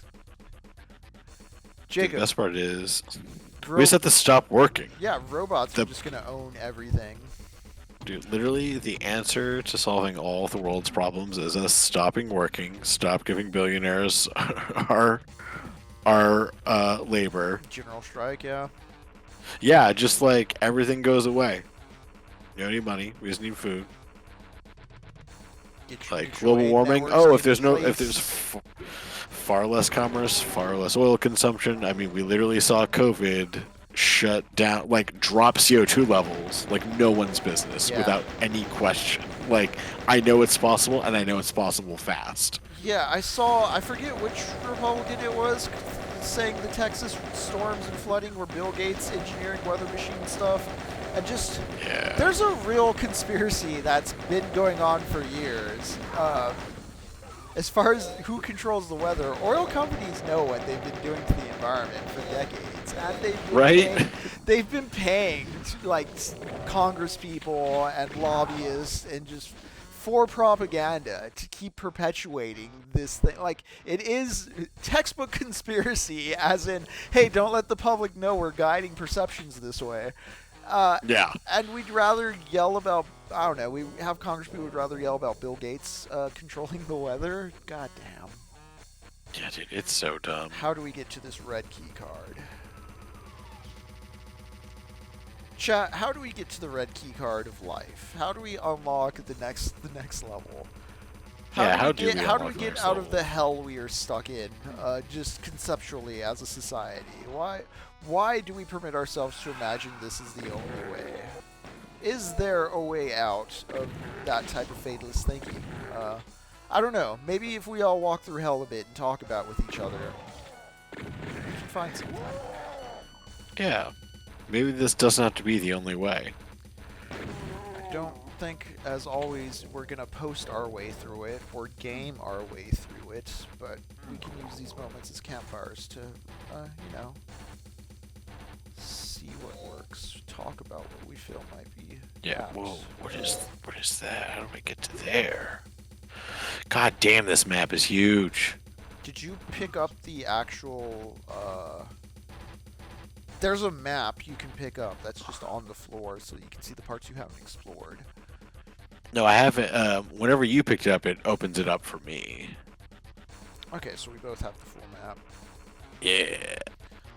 Honestly, and honey, it's huge. Where even am I? Because, yeah, this... Okay, I see. Thank you. That'll open up something. What did you open up? What did you do? What was that? Where are you? I'm noticing there's another yellow door on the other side of the map I've been neglecting. I'm going for that now. Ah, this shit.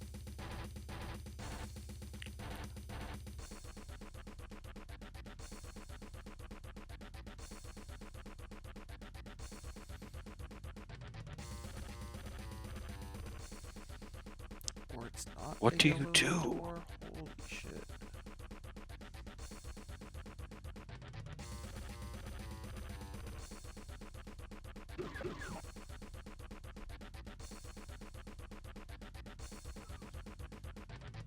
What the fuck does this button do? Did you lower the rocket launcher by chance? Oh? Yeah, the rocket launcher was lowered. Oh, hell yeah. Okay, so that's what that does.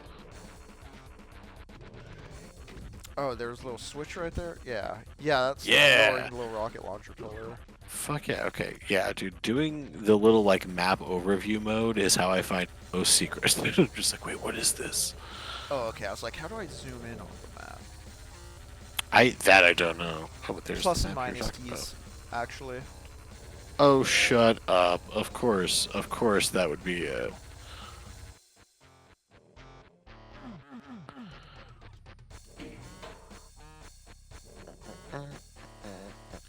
Okay, there's like a whole world of map out there. Like the south side of that map, you see it? Oh, yeah, we haven't even touched that. Rise and grind, yeah.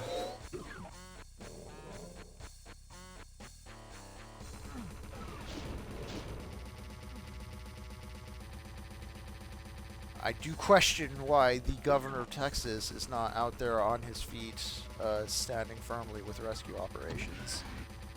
Yeah, you know, why isn't he looking for the people who have gone missing, man? And a moment for those little girls, which is very sad, and all the people, because it's like over 100, like, or under 100 people. Yeah, at first I was reading it was like 20, 30, but they kept stacking up. I think it was like 90 something last I checked. Has it exceeded 100?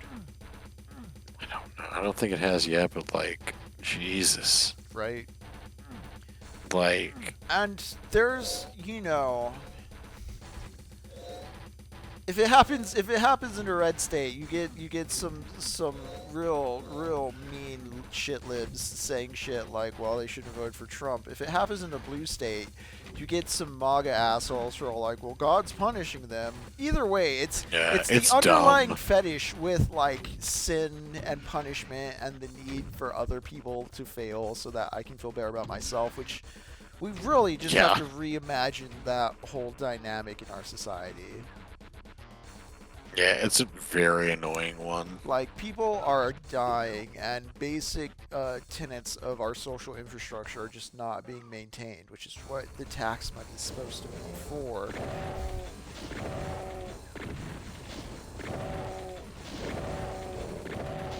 Oh, there's a whole other... Wait, what? So, like, I came into this spot, but you can't really drop down from here anywhere. Unless you're Yeah, just, like, sometimes... Yeah, you don't shoot that switch, but it looks like there's an important switch down there. I just don't know how to get down to that area. Same.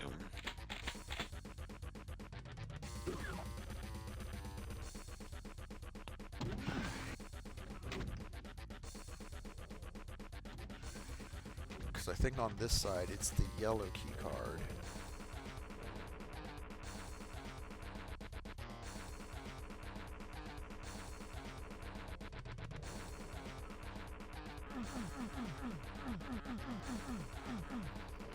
Can't really interact with that.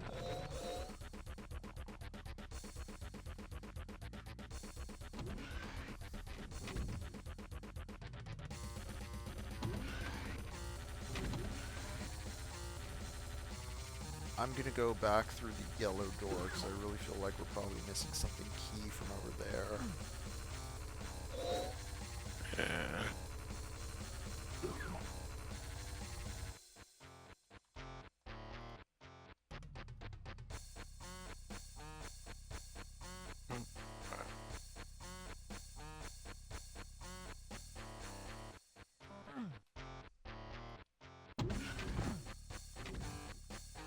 Well, found more demons, so I'm doing something right. I'm gonna check out my map, see where you're at. Okay, yeah, you're... Actually, you might be in a better spot. Ah, damn.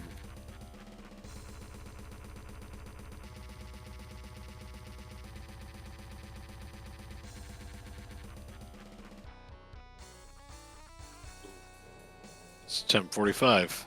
I did not realize how late it was. Same. Well, let's see if we can get out of this map. How'd you get over there? I have no fucking idea. I just kept taking rights.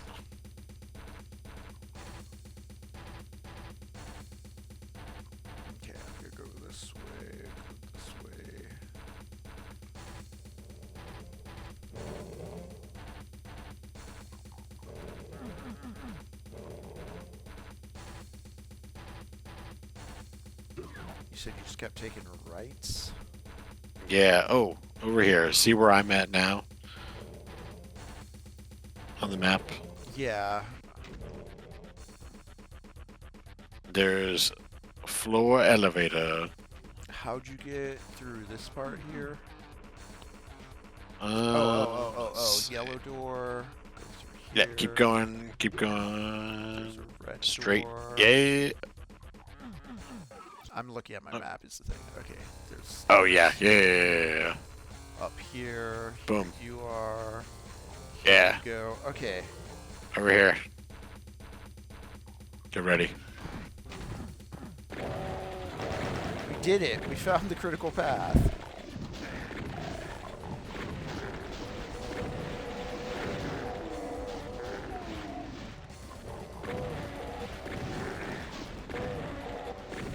Jacob, you may be a virgin, but you found the clitoris on this level. Whoa.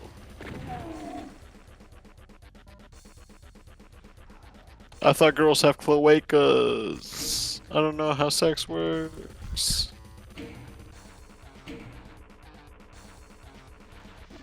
I just opened something. Oh god, more demons.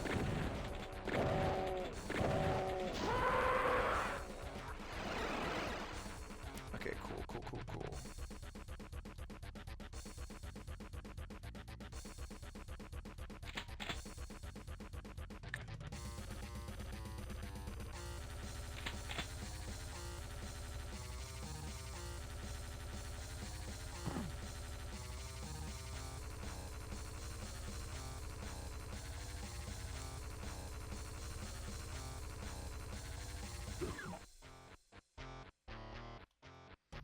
Yellow door, then over here.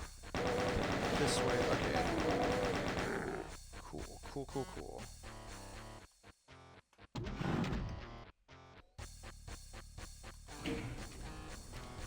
Red key's accessible, and we have it now. Oh shit, cool. Yeah, sorry, that was me grabbing the red key that spawned all these dudes. I think we can pretty much go through the red door now, and well, we'll see what awaits.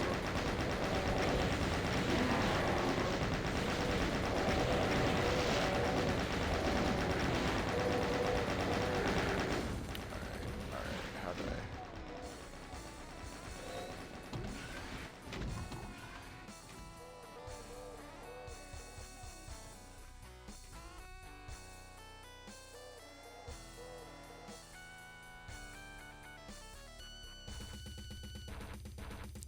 Red door's right here. Damn, dude, there's just so much to this fucking map.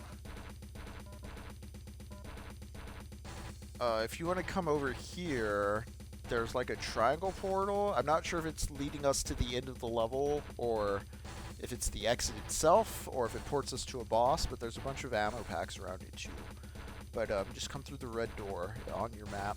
It's by the yellow door.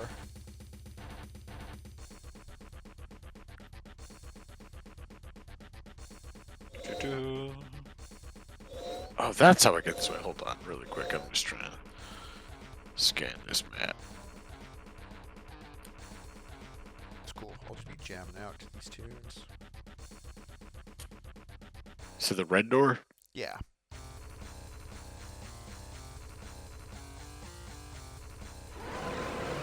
Okay.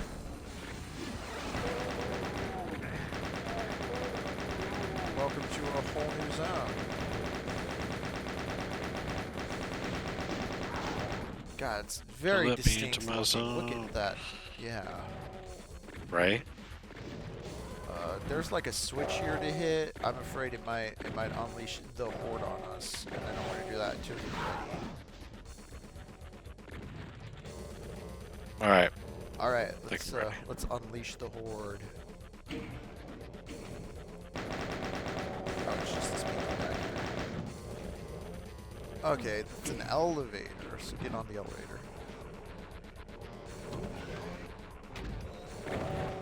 I hear a lot of things. Yeah.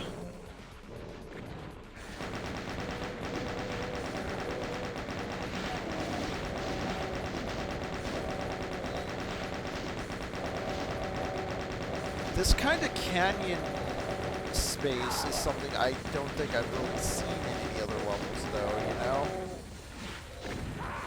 Oh, for sure, too. I dig it. I dig it a lot.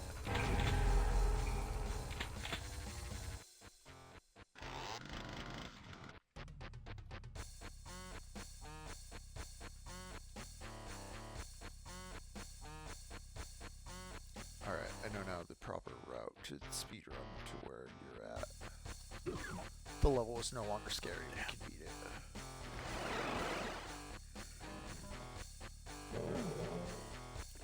Although I should have grabbed those ammo packs before using the teleporter. Yeah. Oh, wow. Yeah, there's 2 Hell Knights waiting for me on the elevator. Definitely grab all those backpacks before hitting that portal.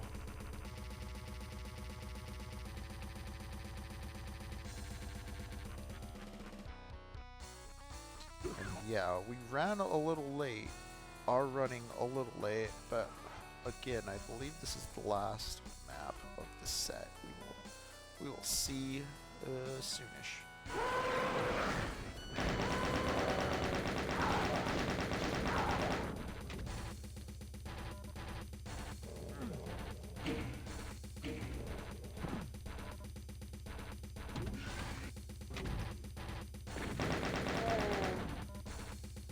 There's your body.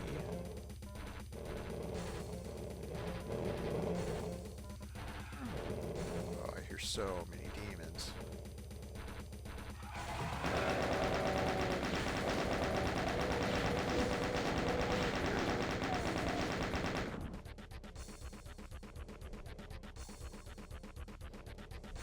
What up, AR Berlin?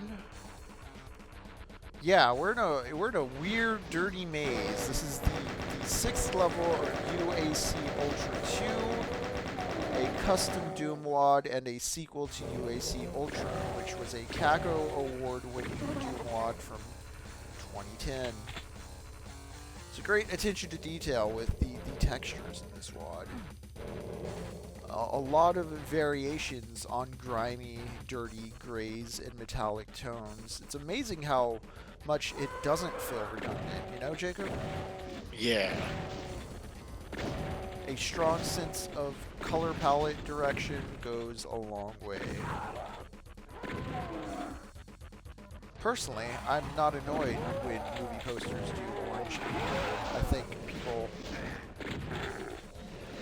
get a bit too film school about that, or not film school, but like, I read This Thing Happens from Reddit. I'm gonna point it out now. I'm a part of it. Path is open. There's a lot of pinkies. Holy crap. Okay.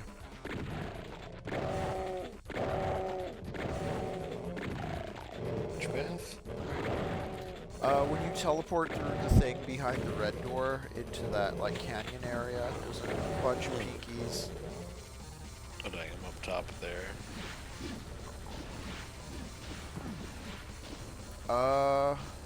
Is this the end? What is this?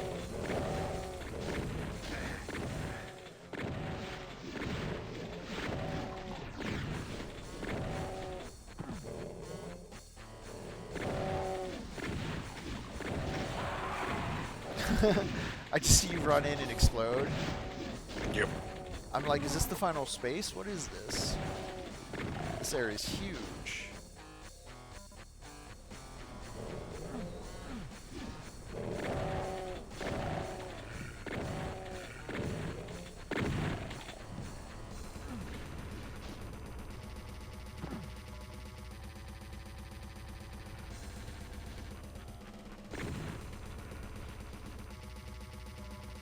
What the fuck?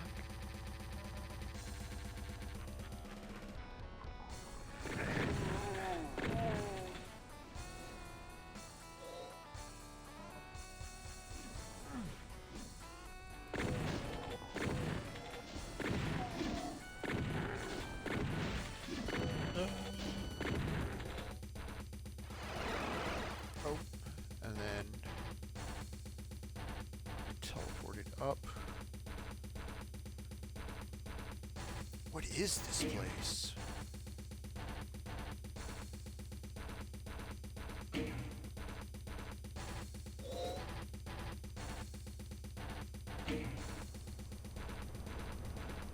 Oh, I think I found the exit switch. Are you ready? Do it. Yep. Dude. The Parasite machine finished. We did it. Alright. I guess this is another... This is a boss. If it's just a boss, that's cool. If this is an... No, this is... Oh, this is an icon of sin with... An icon way the fuck up there. How long is this? I'm just gonna run for it. That's what I'm doing.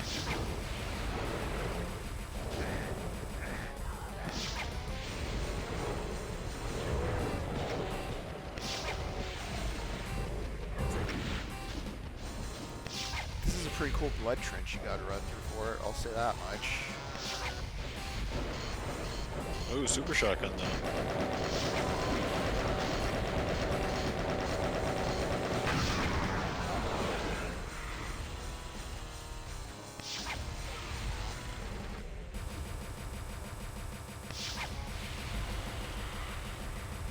Okay, I got the rocket launcher.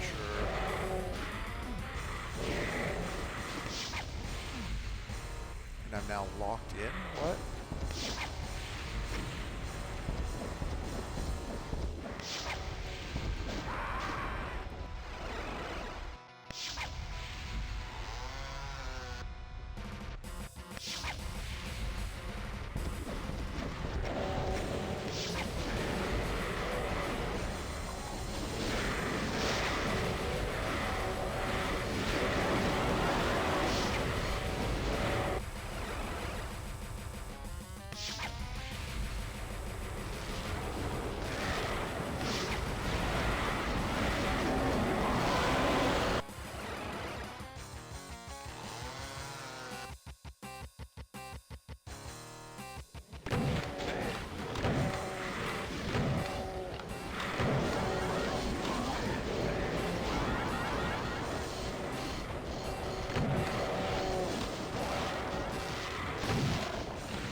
Okay.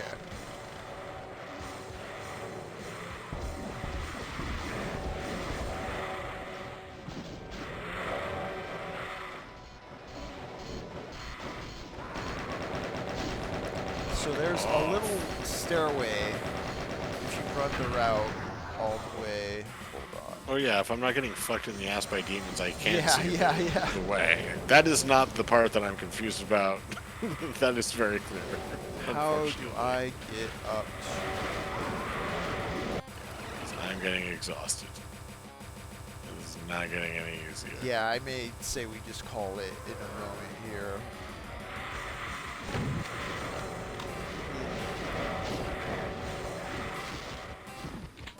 As I got up the stairs, and I just kind of did nothing.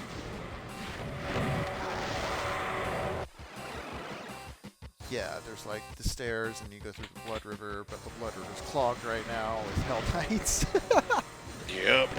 Oh, nice, but I actually like jumped over a couple of them. Excellent, excellent, excellent. Yeah, I'm on the side stairs, side stairs. Jumping. Alright, okay. Some. Dude, fuck off, Skull.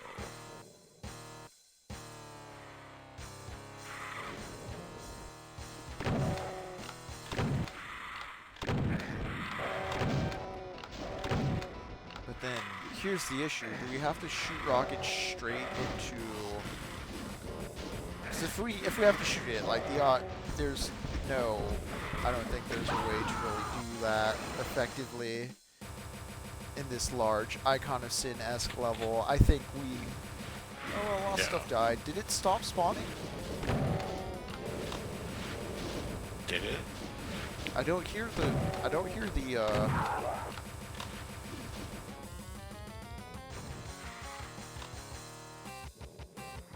Come on, come on. Okay, yeah. Okay, maybe then.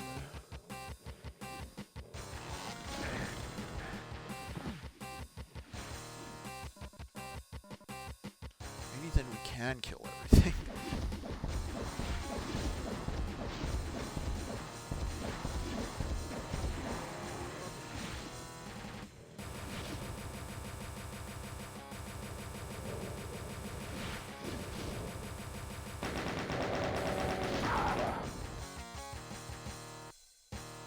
But yeah, this pack has definitely gone a little too long, I'd say. Just a smidge. I was also being very thorough whenever you were reading as well on that map. Yeah, see, and that's the thing too, because like you played the first like 3 maps, so I can imagine you being more exhausted. I feel already a little tired, if that makes sense.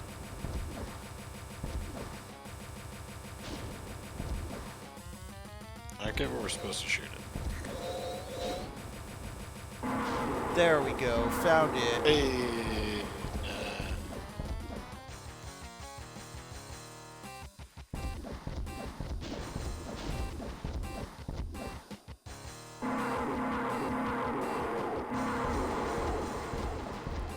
So like, yeah, no way you're doing this with the forum. And that is that. Woo! Oh? Do not tell me there's more. This better be an exit. Alright. I heard something open up. What's going on?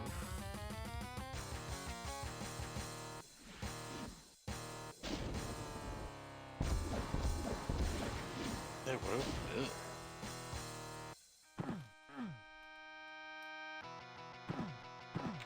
Oh, behind you. There's a little health spot. Oh, up in the... Yeah, oh, it just brings you right back down. I wonder if this is because it's the end of the map design, so, you know, he was planning more and didn't get through, so there's no, like, end trigger. Because, yeah, we did blow up the icon of Sid. And this is, of course, an unfinished campaign. Gotcha, yeah. Unless, because there's a few...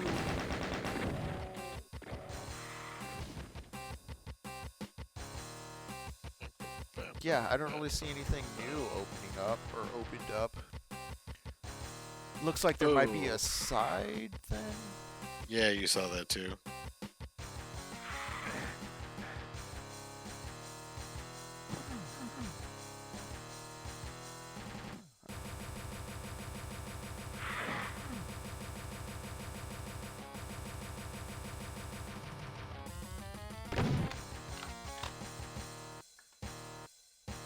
Oh, okay. The icon's head finally opened up.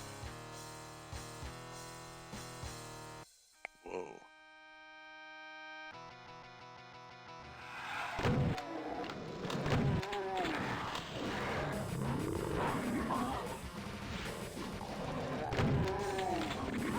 Oh god, it's just more map.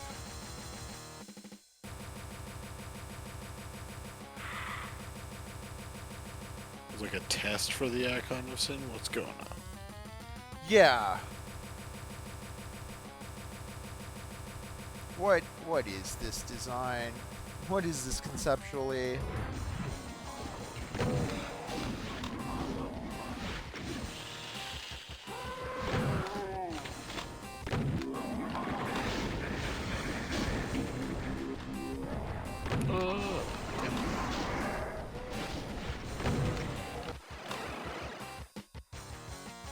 Okay, I think I found the end. Trigger that shit.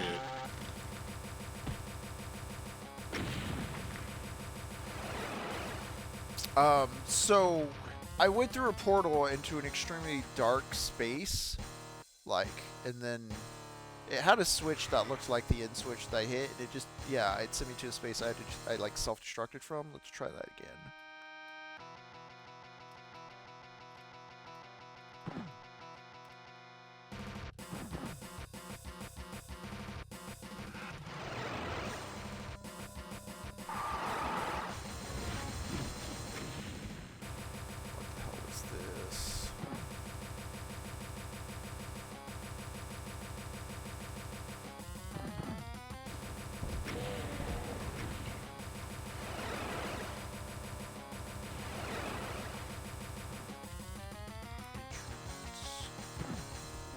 Yeah, so if you go up the stairs...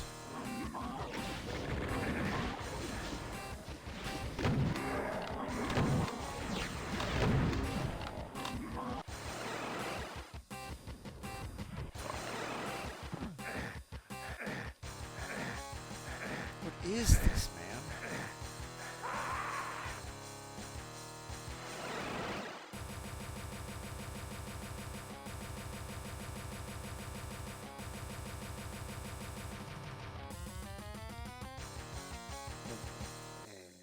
Yeah, I don't know what's supposed to happen after you hit that portal space. I wonder if you're supposed to die like in Classic Doom Episode 1 and it resets, but I'm kind of willing to call it here. We've been running through. We ran through all of UAC Ultra. We ran through all the levels of this one.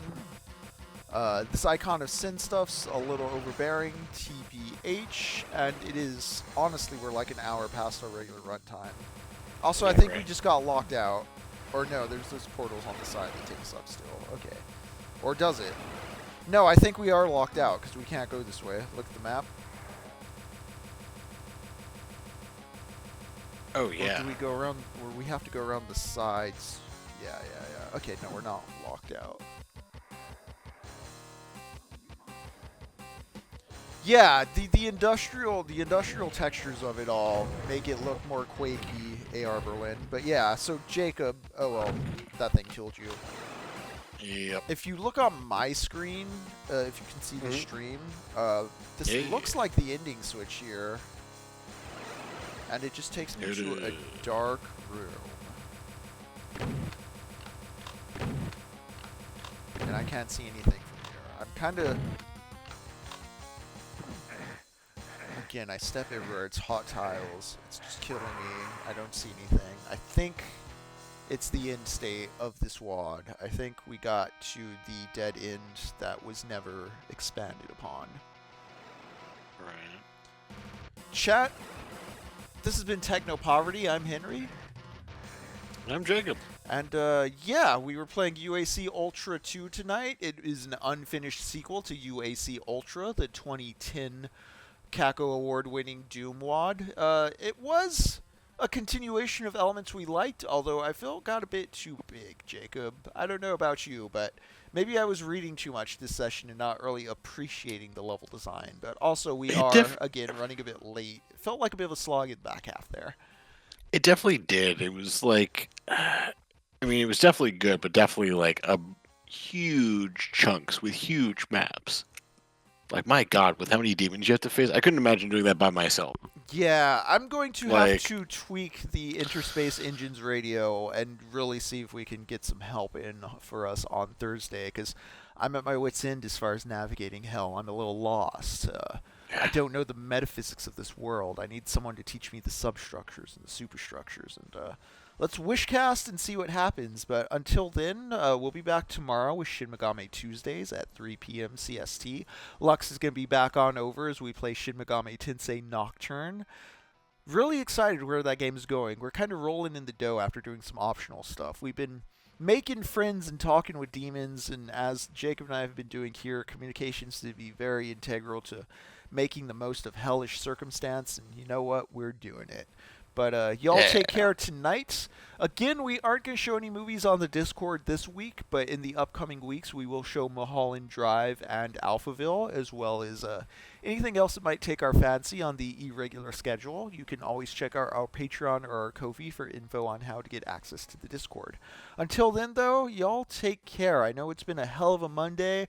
The world sucks right now, and we all gotta just get through it. Stick together. Stick together. You don't let those bastards get you down. I know that's a Handmaid's Tales kind of thing, and Handmaid's Tale's been a bit lib-washed in these past few years. But truly, don't let the bastards get you down. We will like to hear from you. Maybe we'll organize some sort of multiplayer night so that we can all navigate hell together. Until then, just a reminder, we read Walter Benjamin's The Age of Art, the work of art in its age of technological reproduction. If you want info on that, you can find the full essay if you want more text online regarding that. But I don't know. It's late. I'm finding a hard segue out of this, but y'all take care. We will see you Tuesday. We will see you Thursday. Night, y'all.